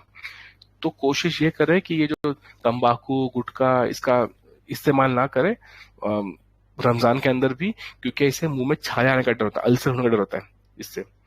और सिगरेट से तो आपको पता है लंग कैंसर, बाकी की मतलब उस बात पे जाऊंगा नहीं, लंग कैंसर पे तो आगे की बात है, बट कोशिश ये करके स्मोकिंग और ना करें, अवॉइड करें जितना हो सके उतना। और जो हमारा जो नौजवान तबका है हमारा, वो बहुत ज्यादा जा रहा है हुक्का बार, वो हुक्का पार्लर के ऊपर, तो कोशिश करें कि वो हुक्का से दूर रहे रमजान में भी और बाकी टाइम में भी। स्टे फिजिकली एक्टिव, कोशिश ये करे कि एक्टिव रहे रमजान के अंदर। और अभी आपको एक्सरसाइज कब करनी है, इसका भी इसके पीछे भी थोड़ी सी हम बात करेंगे। आपको एक्सरसाइज करनी है, कोशिश ये करें, लॉजिक बताता हूँ मैं लॉजिक कैसे काम करता है। एक तो रीजन है, अगर आप सहरी करते हो, सहरी के बाद आप अगर नमाज पढ़ते हो, उसके बाद अगर आपको कुछ काम नहीं है, जॉब पे नहीं जाना है, कुछ नहीं करना है, तो आप एक्सरसाइज करके, जो भी आपको करना है फिजिकल एक्टिविटी करके आप सो सकते हो। क्योंकि अल्टीमेट एम ये है कि आपको बॉडी को फिर रिलैक्स करना है, रिकवर करना है। बॉडी रिकवर होती है नींद में, स्लीप में। तो आप अगर आप छुट्टी का दिन है आपका, तो आप सहरी के बाद, नमाज के बाद आप एक्सरसाइज कर सकते हो, वॉकिंग या जो आपको करना है, जिम करना है, हल्की फुल्की एक्सरसाइज। लेकिन आप ऑफिस जा रहे हो, बाकी के भी काम कर रहे हो, तो कोशिश ये करो कि सहरी के बाद, इफ्तारी के बाद, शाम में, या फिर आपकी नमाज हुई तरावी के बाद, आपको रात में अगर टाइम मिलता है, आधा एक घंटा आप कर सकते हो एक्सरसाइज। क्यों? क्योंकि उस वक्त आपके पास ऑप्शन है पानी पीने का, क्योंकि एक्सरसाइज करने के बाद बॉडी में आती थकान, तो थकान निकालने का दो तरीके हैं, पानी पीना और आराम करना, रिलैक्स हो जाना और बॉडी को रिकवर करना। तो आप रोजे की हालत में नहीं कर सकते वो। तो कोशिश ये करें कि इफ्तारी के बाद या उसके बाद, तरावी के बाद, अगर जिम चालू है आपकी तो जिम में जाओ, जिम में नहीं कर सकते तो होम एक्सरसाइज कर सकते हो घर पे आप लोग। तो वो कोशिश करें कि वो रात में ही हो। आप घर पे चाहिए तो basic dumbbells, basic resistance bands, basic आप जो ला सकते हो, जो कर सकते हो, बॉडी वेट एक्सरसाइजेस वो कर सकते हो, बट रात में करो, कोशिश ये करो उसको। और आपको थ्रू आउट रमजान एक्सरसाइज करना है। अगर आपको लग रहा है कि बहुत थकान हो रही है, बहुत एक्सट्रीम मुझे फटीग हो रहा है, क्योंकि स्टार्टिंग के जो 10-15 दिन जो होते हैं रमजान के, वो तो हम लोग कर लेते, निकाल लेते हैं। बाकी की जो 15-20 दिन के बाद तो आखिरी अशरा होता है, उसमें बहुत थकान आ जाती है, फटीग आ जाता है, चिड़चिड़ापन हो जाता है। तो कोशिश ये करे कि एक्सरसाइज करे, थ्रू आउट करे, आधा से पौना घंटा करे, बट एक्सेसिव ना करे। एक होता है HIIT, high intensity interval training, HIIT, HIVT, दो टाइप की एक्सरसाइज होते हैं। वो कोशिश करके वो अवॉइड करें। वो टाइप की जो एक्सरसाइज है, जो वो आप गूगल कर सकते हो, इसका मतलब क्या है HIIT, HIVT का। आप ये एक्सरसाइज थोड़ी कम करें रमजान के अंदर, बाकी टाइम पे आप कर सकते हो। और अभी जो है normal brisk walking, jogging, running, stretching, body weight exercise कर सकते हो। तो आप रमजान के अंदर, थ्रू आउट रमजान, कोशिश करें कि हल्की फुल्की एक्सरसाइज करती रहे आप। और सबसे इम्पोर्टेंट पार्ट है रमजान के अंदर का, वो है हमारा मल्टीविटामिन। हमने अक्सर देखा है कि बॉडी के अंदर विटामिन की कमी हो जाती है रमजान के महीने के अंदर, और ये आपको पता चलेगा रमजान के बाद। जो ब्लड टेस्ट मैंने कहा था रमजान के पहले करने का, वो हो सके तो आप रमजान के बाद 30 दिन के बाद भी रिपीट कर सकते हो, देखने के लिए बॉडी में वेरिएशन चेंजेस क्या है। तो अक्सर देखा गया कि विटामिन की डेफिशिएंसी हो जाती है लोगों के अंदर, विटामिन B12 बी कॉम्प्लेक्स की। तो कोशिश ये करें कि आप रोजाना एक टैबलेट, एक मल्टीविटामिन टैबलेट जरूर खाएं इफ्तियारी के बाद या सहरी के अंदर, एक टैबलेट। आप लोकल डॉक्टर से बात कर लो, या डॉक्टर जो नईम है उनसे बात करो, उनसे पूछो कि सर मेरे लिए विटामिन टैबलेट कौन सी अच्छी है, आपको नाम बता देंगे। बहुत सारे मार्केट में टैबलेट्स है मल्टीविटामिन के, सुप्राडीन और बाकी बहुत सारे हैं। आप जिंकोविट, आपको जो जिंक विटामिन वाले, बी कॉम्प्लेक्स वाले, विटामिन D B12 वाले, वो आप एक टैबलेट जरूर रोजाना सहरी के बाद बोल रहा हूँ, सुबह सुबह अर्ली मॉर्निंग, सूर के बाद, ये आप एक मल्टीविटामिन टैबलेट खाओ डेली। सबके लिए ये, चाहे छोटा हो बड़ा हो कोई भी हो, एक मल्टीविटामिन टैबलेट खाएं जरूर। क्यों? क्योंकि हम लोग इतने फ्रूट्स, 3 टाइप के fruits, 4 type fruits, 4 colour fruits, 3 colour vegetables, ये हम खाते नहीं है। 3 कलर वेजिटेबल्स यानी हरी सब्जियां, उसके साथ लाल सब्जियां, ये हम खाते ही नहीं। हमें मिलती नहीं, इतनी सब्जियां होती भी नहीं है। तो कोशिश ये करें कि 3 कलर फ्रूट्स और 3 कलर वेजिटेबल्स के साथ साथ एक मल्टीविटामिन आप खाएं। ये मेरा खुद का डाइट प्लान है, ये मेरा खुद का डाइट चार्ट है, एग्जांपल के तौर पे कि ये डाइट चार्ट बनता कैसे है, एक्चुअल में दिखता कैसे है। आपने देखा रहेगा कि बहुत सारे लोग जो है डाइट चार्ट बेसिक बना के देते हैं, मॉर्निंग में ये खाओ, इवनिंग में ये खाओ, नाइट में ये खाओ, ऐसा खाओ, ऐसा खाओ। वो डाइट चार्ट जो सिंपल है, ये this is a purely number वाला डाइट चार्ट। इसमें आपको देखेंगे बहुत ज्यादा नंबर्स दिए हुए हैं। आपको जो लेफ्ट हैंड साइड में आपको जो दिख रहे हैं वैल्यूज, आपको फूड और क्वांटिटी, इस पे आप ध्यान दो। ये मेरा खुद का डाइट प्लान है जो मैं फॉलो कर रहा हूँ फिलहाल अभी। ये लो कार्ब डाइट प्लान है, और इसके अंदर आप देखो बनाना, वे प्रोटीन, एक प्रोटीन का सोर्स है, प्रोटीन का पाउडर है जो मिलता है, आप भी खा सकते हो, एक स्कूप ले सकते हो प्रोटीन में। अंडे, बटर, होल चिकन, ये मैं अभी 1900 कैलोरीज खा रहा हूँ। ये मेरी कैलोरी इनटेक है, ये आप फॉलो ना करें, ये मेरा प्लान है क्योंकि मेरी एज और मेरी हाइट, इसके लिए बना हुआ डाइट प्लान है ये। आप आपके हिसाब से, आपके हाइट और वेट के हिसाब से आपकी कैलोरी इनटेक चेंज होंगी, आपकी रिक्वायरमेंट चेंज होंगी। आपको वेट गेन करना है, वेट लूज करना है, उसके हिसाब से आपको आपका डाइट प्लान बनाना पड़ेगा। हम लोग इंशाल्लाह इसके ऊपर भी डाइट चार्ट कैसे बनाए खुद का, इस पर भी हम लोग एक सेशन लेने वाले हैं आगे जाके, क्योंकि आज का सेशन बहुत बड़ा हो गया, बहुत लंबा चल गया ये। तो ये एक बहुत बड़ा टॉपिक है, ये इसको डाइट को कैसे बनाना है, हर फूड में कितने कार्ब्स है, कितने प्रोटीन है, कितने फैट है, उसका कैलोरी वैल्यू कितना है, ये सब का कैलकुलेशन करके उसका टोटल एक मैक्रोज आता है कि हमें कितने खाने हैं, कितना रिक्वायरमेंट है क्या। तो आप देख सकते हो ये सारा होम फूड है जितना भी है मेरा, मैंने इसमें कुछ भी बाहर का डाला नहीं है। आप एक अंदाज, आपको एक नजर आ जाएगा आपको कि ये फूड की क्वांटिटी क्या है और कौन से खाने खा रहा हूँ मैं, बेसिक खाना है। और मैं कुछ खुद के टारगेट रखे।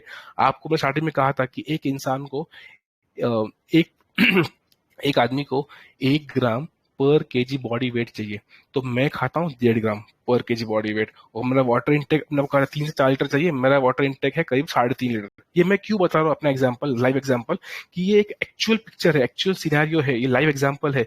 ये मैं ऐसे ही डाइट प्लान बाकी हमारे क्लाइंट्स को भी देता हूँ मैं मेरे। तो ये एक रियल एग्जाम्पल है कि इस तरह से डाइट प्लान बनता है। ये स्टैंडर्ड डाइट प्लान है, और ये सारे मैक्सिमम साइंटिस्ट लोग भी यही ऐसे ही प्लान बनाते हैं। डॉक्टर्स लोग जो है, डाइटिशियन लोग भी बोलते हैं, ऐसे रेकमेंड करते हैं जिसमें कैलोरी इनटेक हो और फूड की क्वांटिटी समझे हमको। क्योंकि ये हम लोग भी पता है, शेयर मार्केट के अंदर भी हम लोग बहुत नंबर्स पे बहुत हम ध्यान देते हैं, इसी तरह यहाँ पे भी नंबर्स दिए हुए हैं। We need to know exactly कौन से फूड में कितना क्वांटिटी में कार्ब्स है, प्रोटीन्स है और फैट्स है। बस स्टे हेल्दी ड्यूरिंग रमजान, यही दुआ है आप सबसे कि आप अच्छा खाना खाएं, अच्छे से रहे, और दुआ करते रहे सबके लिए, हमारे लिए, एडमिन टीम के लिए, और डॉक्टर साहब के लिए, हमारे फाउंडर्स के लिए, एडमिन टीम के लिए। बस ये महीना मगफिरत का है, तो आप दुआ करें मेरे लिए भी, खुद के लिए भी, और हमारे जो भाई है फिलिस्तीन में उनके लिए भी। ओबैद भाई, डॉक्टर साहब, आई एम डन। काफी टाइम हो गया, 1 घंटा के ऊपर हो गया आई थिंक। जी जी, जज़ाकल्लाह खैरा। कुछ माशाल्लाह, क्वेश्चन बहुत देंगे ही तो कुछ जबरदस्त। जी जी, जी। इंशाल्लाह। हैंड रेज है कुछ, मोहम्मद भाई एक है, मैं उनको अलाउ टू स्पीक कर रहा हूँ। मोहम्मद भाई, आप बोल सकते हैं। अस्सलाम वालेकुम। अस्सलाम। वालेकुम। हसन भाई, मेरे को अक्सर क्या बोलते विटामिन खाने के बाद है ना, आंखों के हम्म, पास आई स्टे हो जाता है। इस वक्त विटामिन खाना जरूरी है या नहीं, रमजान के आप टाइम पे? नहीं खा सकते विटामिन, तो रमजान में खा सकते हैं ना। अब दो टाइप के विटामिन आते हैं, एक होते हैं फैट सोल्यूबल, एक होते हैं वाटर सोल्यूबल। तो आपको ये देखना पड़ेगा कि आपको वाटर सोल्यूबल विटामिन खाए, यानी कि आप जो विटामिन खाएंगे 2 घंटे बाद वो जितना एक्सेसिव विटामिन है, जो एक्सेस है विटामिन का, वो पेशाब के जरिए निकल जाए बाहर। जो एक होते हैं फैट सोल्यूबल विटामिन, वो बॉडी में रह जाते हैं, वो पट्टी के रास्ते से निकलते हैं। बट जो वाटर सोल्यूबल विटामिन होते हैं वो पेशाब के रास्ते निकल जाते हैं। तो आपको ठीक है, विटामिन तो खाना है। आप अपने नजदीकी डॉक्टर से बात करें कि ये क्यों हो रहा है, और वो आपको गाइड कर सकते हैं इसके ऊपर। ठीक है, जज़ाकल्लाह। हाँ जी। दूसरे फिरदौस बाबा भाई हैं, इनको भी अलाउ किए। अपना सवाल रखिए भाई। अस्सलाम वालेकुम। और सलाम।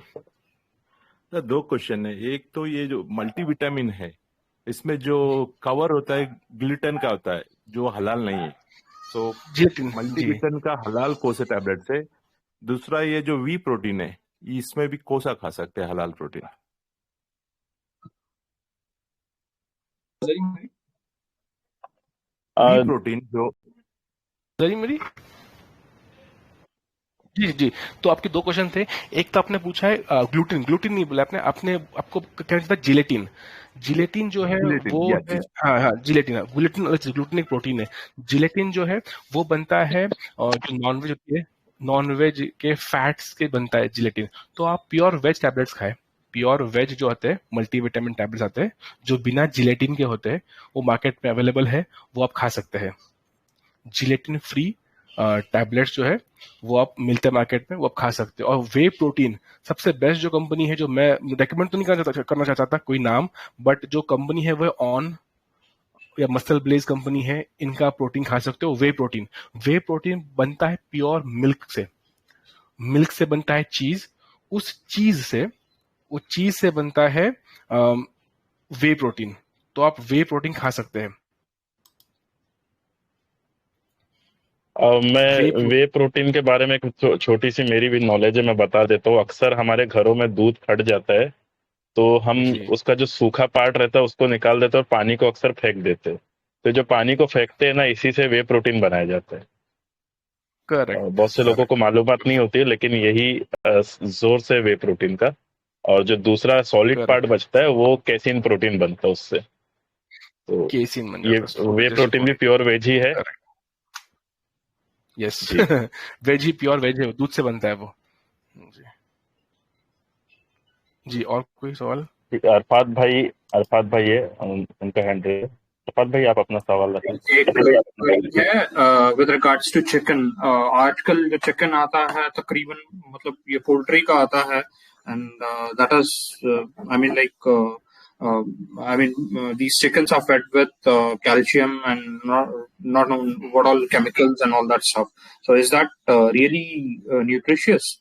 Because what I have felt is कि है ना, वो you get addicted to eating chicken a lot, and उसको इंजेक्शन वगैरह देते हैं 45 डेज में, वो चिक टू हैंड बनना है, तो उससे हमारे ऊपर कुछ साइड इफेक्ट्स होते हैं या क्या है? जी क्योंकि जी। इसके लिए और घर में बहुत रेस्ट्रिक्शंस है, चिकन मत लाओ बोल के, तो that is what I wanted to know. Completely agree. हम जो चिकन खाते हैं आज मार्केट में वो होता है ब्रॉयलर, इंग्लिश चिकन जिसको बोलते हैं हम लोग। ये अग्री, कंप्लीटली अग्री। उनको हम जीएमओ खिलाते हैं, और उनको इंजेक्शन देते हैं, उससे वो जल्दी बढ़ते हैं, और वो चिकन अच्छा नहीं है। Completely agree with you.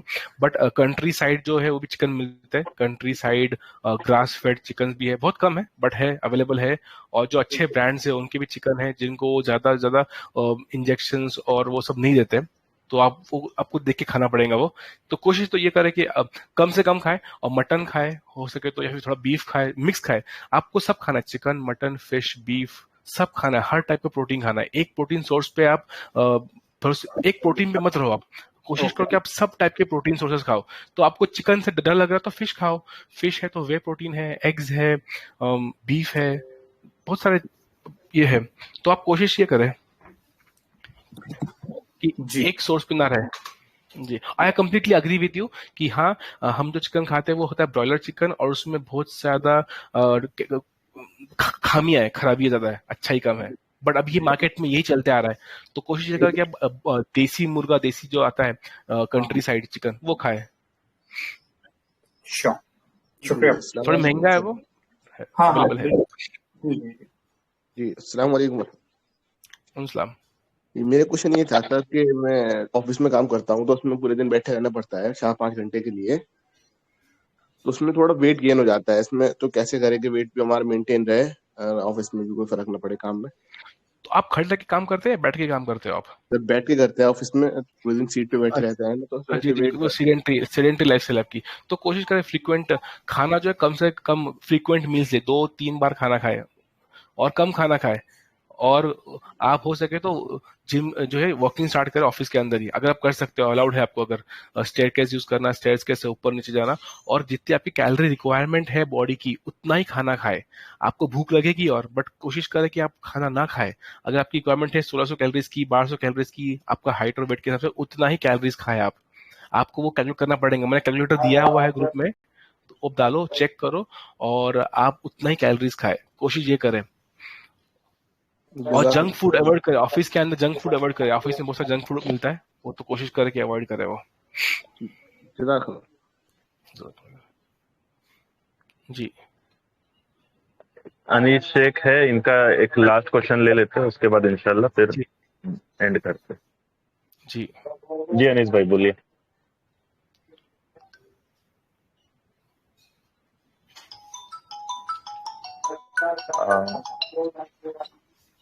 I think नहीं है फिर कोई, जी तो एंड करते हैं इंशाल्लाह। जी निजाम उबैद भाई भाई, कुछ बोल रहे हैं खैरियत है? आवाज आ रही है? आप? जी जी। हाँ, हमारे स्पीकर साहब की तो माशाल्लाह काफी अच्छी फैन फॉलोइंग हो जाएगी अब तो, आज डाइट के क्या होते सेशन के बाद तो जी अल्हम्दुलिल्लाह। हुसैन भाई को तैयार रहना पड़ेगा। जितने भी सवाल पूछे जाएंगे ग्रुप में डाइट के रिलेटेड भी बताना होगा आपको इंशाल्लाह, फॉलो जी अप जी पर। जी इंशाल्लाह। और हुसैन भाई को मैं एक हमारी बेंगलोर शहर की एक बात कहता हूँ कि हम, आप जो 2-3 बार आप जो बड़ा का वर्ड यूज करें बीफ बोल के, हम उसको यहाँ पे मुगल आजम बोलते हैं बेंगलोर शहर में। तो आप अगली बार हो सके तो मुगल आजम लफ्ज यूज कर लीजिएगा बस। जी हम लोग बोलते हैं जी। जी, और किसी के कोई सवाल है तो एक नूर मोहम्मद साहब का सवाल ले ले, उनका भी हैंड रेज है। अस्सलाम वालेकुम हुसैन भाई, ये वे प्रोटीन कैसे लेना चाहिए? आपने वो वे थोड़ा प्रोटीन तो समझा मैं दिया। बोलता हूँ, एक स्कूप वे प्रोटीन में होता है 24 ग्राम प्रोटीन। एक स्कूप जो होता है वे प्रोटीन का वो होता है 30 ग्राम का। उसके अंदर उसकी जो वैल्यू है, न्यूट्रिशनल वैल्यू है 24 ग्राम प्रोटीन की। मैं कहता हूँ मैक्सिमम लोगों को सबने पानी पीना चाहिए, ठंडा चिल्ड वाटर जो होता है उसके अंदर आप लो, आपका शेकर लो, शेकर में डालो एक वे प्रोटीन, एक स्कूप, उसके अंदर बॉल मिलता है, स्टील का बॉल मिलता है, वो डालो, शेक करो प्रॉपरली और पियो। तो वो जो प्रोटीन है वो आपको 2 घंटे तक ताकत भी देगा, और वो प्रोटीन जो है वो मसल बिल्डिंग ब्लॉक्स है, मसल्स के बिल्डिंग ब्लॉक्स है, मसल के प्रोटीन। तो आप जो है वे प्रोटीन खा सकते हो। अगर आपको रात में पीना है वे प्रोटीन, अगर आपको रात में पीना है तो उसमें आप 2-3 चीजें ऐड कर सकते हो। एक डाल सकते हो दूध और उसके अंदर थोड़ा सा केला, बनाना, जिम के बाद भी खा सकते हो, बनाना, केला और हल्का शहद मिठास के लिए। तो ये बन जाता है केसीन, ये स्लो डाइजेस्टिव प्रोटीन बन जाता है। जब वे प्रोटीन के अंदर कोई कार्ब्स ऐड होते हैं, जब वे प्रोटीन में कोई कार्ब्स ऐड होते हैं तो बन जाता है केसीन, स्लो डाइजेस्टिव प्रोटीन बन जाता है। तो आसान तरीका है, 1 चम्मच पीनट बटर, 1 चम्मच शहद, केला और दूध के अंदर, ये प्रॉपर एक थिक मिल्क शेक बन जाता है। ये आप पी सकते हो, रात में पीना है, और ये 6 से 8 घंटे आपको चलता है बॉडी के अंदर, एक स्कूप वे प्रोटीन। तो 24 ग्राम प्रोटीन चलता है, और एक स्कूप से ज्यादा मत पियो क्योंकि उससे फिर किडनी पे असर होता है। कोशिश ये करें कि एक स्कूप एक टाइम पे पिए। और ये बाइंग के लिए कोई ट्रस्टेड साइट है या फ्लिपकार्ट? मैं तो बोलूंगा फ्लिपकार्ट अमेजोन से बाय ना करें, फ्लिपकार्ट अमेजोन से बाय ना करें, आप लोकल शॉप से बाय करें करना है तो। और जो ऑथेंटिक जो वेबसाइट है, मैं तो 2 ही नाम बोलूंगा, एक तो टाटा 1mg है, टाटा 1 mg, और दूसरा है हेल्थ कार्ड। ये दो साइड से ही लो, क्योंकि मैक्सिमम वे प्रोटीन फेक आता है, मैक्सिमम फेक प्रोटीन्स मिलते हैं आजकल मार्केट में। तो कोशिश ये करें कि आप उसकी ऑथेंटिसिटी चेक करें और आपके जेन्युइन जो शॉपकीपर्स है उन्हीं से बाय करें, फ्लिपकार्ट अमेजोन से बाय ना करें। शुक्रिया हुसैन साहब। चले, अगर किसी के सवाल नहीं रहे तो फिर क्या हुसैन भाई सेशन को फिर जी एंड पे ला लें? अल्हम्दुलिल्लाह। जी, अब तो दुआ कर लो आपके। तो आखिरी के 2 टिप्स दे दें रमजान के लिए। मैं दूं? हाँ, आप ही देंगे ना। जी, सॉरी। मैं पानी ज्यादा से ज्यादा पिए, शुगर इनटेक कम करें, शुगर जो है शुगरी फूड कम खाए, फ्राई फूड कम खाए, तली हुई चीज कम खाओ, घर पे खाओ। आपको जो खाना है आपको घर पे, घर वालों को बोलो, यूट्यूब पे आजकल अच्छे चैनल्स बने हुए हैं फूड के, वो घर पे बना के खाओ जो भी खाना है आपको। बाहर का खाना अवॉइड करो, कम से कम खाओ बाहर खाना। और शुगरी ड्रिंक, शुगर वाला खाना, टेबल शुगर कम करो, और पानी ज्यादा से ज्यादा पियो, हाइड्रेट रखो अपने आप को। बस ये बोलना है। माशाल्लाह। तो कोशिश करें भाई, सब हजरात जो भी सेशन में बताया गया उसको यूट्यूब पे भी आएगा, उसको अमल करें। इंशाल्लाह मुझे भी पूरा सेशन देखना है यूट्यूब पे आने के बाद। और हम सब लोग अब क्या बोलते हैं, हुसैन भाई के लिए काफ़ी शुक्रगुजार हैं कि आपने अपना कीमती वक्त निकाल कर एक बहुत ही बेहतरीन सेशन, जो बिल्कुल कहीं डिस्कस ही नहीं किया जाता है, जो हमारी ज़रूरत की भी चीज़ है, और इंशाल्लाह इससे हम रमज़ान को भी आसान करेंगे और बाद रमज़ान की भी हमारे लाइफ को आसान करेंगे। इंशाल्लाह आगे भी आप आगे फॉलोअप सेशन भी लीजिए रमज़ान के बाद। और अगर जिस तरीके से हमारे ऑडियंस में से कोई अगर मसले, कोई मेडिकल इश्यूज आते हैं तो हम उनका अच्छे से एड्रेस भी करेंगे इंशाल्लाह। तो बहुत बहुत शुक्रिया हुसैन भाई, और तमाम मेरी ऑडियंस का मैं तहे दिल से शुक्रगुजार हूँ। अल्हम्दुलिल्लाह मेरे वालिद साहब की कल भी ज़रा तबीयत इंप्रूव हुई थी, आज भी अल्हम्दुलिल्लाह इंप्रूव हुई। अब 1-2 दिन में अच्छा इंप्रूव हो जाए तो आप लोगों की दुआ से वालिद साहब को ICU से वार्ड में भी शिफ्ट कर देंगे। तो जज़ाकल्लाहु खैर। इस सेशन को एंड करते से पहले मोहम्मद हलीम भाई हैं, तो कुछ हमारे स्पीकर के लिए कुछ दुआएं बोलिए। सेशन कैसे रहा बोल के आप दुआ पढ़ के सेशन एंड कर दें। जी मोहम्मद अली भाई। जी, अस्सलाम वालेकुम रहमतुल्लाह। अरे डॉक्टर साहब, मैं तो पूरे सेशन में रहा, माशाल्लाह से बहुत ही मुफीद और फायदेमंद सेशन था। डायबिटीज़ वालों के लिए तो खासकर बहुत ही अहम है, और आम तौर से जो है वो सभी के लिए बहुत मुफीद था माशाल्लाह से, और बहुत मज़ा आ रहा था। मैं हालांकि अपने स्कूल में मदरसे में हूँ, लेकिन उसके बावजूद भी मैं ज्वाइन रहा और सुनता रहा। बहुत सी नई बातें पता चली हैं। माशाल्लाह माशाल्लाह। जी हाँ, जी हाँ। और आप भी अगर होते कर यूट्यूब पे देखिएगा तो बहुत मज़ा आएगा माशाल्लाह से। जी जी जी जी जी इंशाल्लाह। तो मैं बहुत बहुत शुक्रगुजार हूँ, क्या नाम है, हुसैन भाई का। अल्लाह ताला उनको जज़ाए खैर दे, और हमारे इस ग्रुप से माशाल्लाह जुड़े रहें, ताकि हमको उनसे फ़ायदा पहुंचता रहे। और उनके इस फ़ायदे का हम इंशाल्लाह हम सब मिलकर दुआ फरमाएंगे कि अल्लाह ताला इनको जज़ाए खैर दे, और उनके वालिदैन को भी इसका अजर अज़ीम अता फरमाए। और ख़ासकर जो है वो आपके वालिद को भी अल्लाह ताला सेहत कामिला आजिला मुस्तमिरा दायमा अता फरमाए, और जल्द से जल्द उसको सेहतयाब फरमा दे इंशाल्लाह। अल्लाह से उम्मीद है कि इंशाल्लाह रमज़ान से पहले अल्लाह ताला उनको खड़ा कर देंगे। हम सबकी ये दुआ है। और जज़ल्लाहु अन्ना मुहम्मदन मा हुवा अहलुहु सल्लल्लाहु अलैहि वसल्लम। सुब्हानल्लाहि व बिहम्दिही, सुब्हानकल्लाहुम्मा व बिहम्दिका, व अशहदु अन ला इलाहा इल्ला अंता, अस्तगफिरुका व अतूबु इलैक। सुब्हान रब्बिका रब्बिल इज्जति अम्मा यसिफून, व सलामुन अलल मुरसलीन, वल्हम्दुलिल्लाहि रब्बिल आलमीन। अस्सलामु अलैकुम व रहमतुल्लाह। जज़ाकल्लाह। चलिए, अस्सलाम वालेकुम।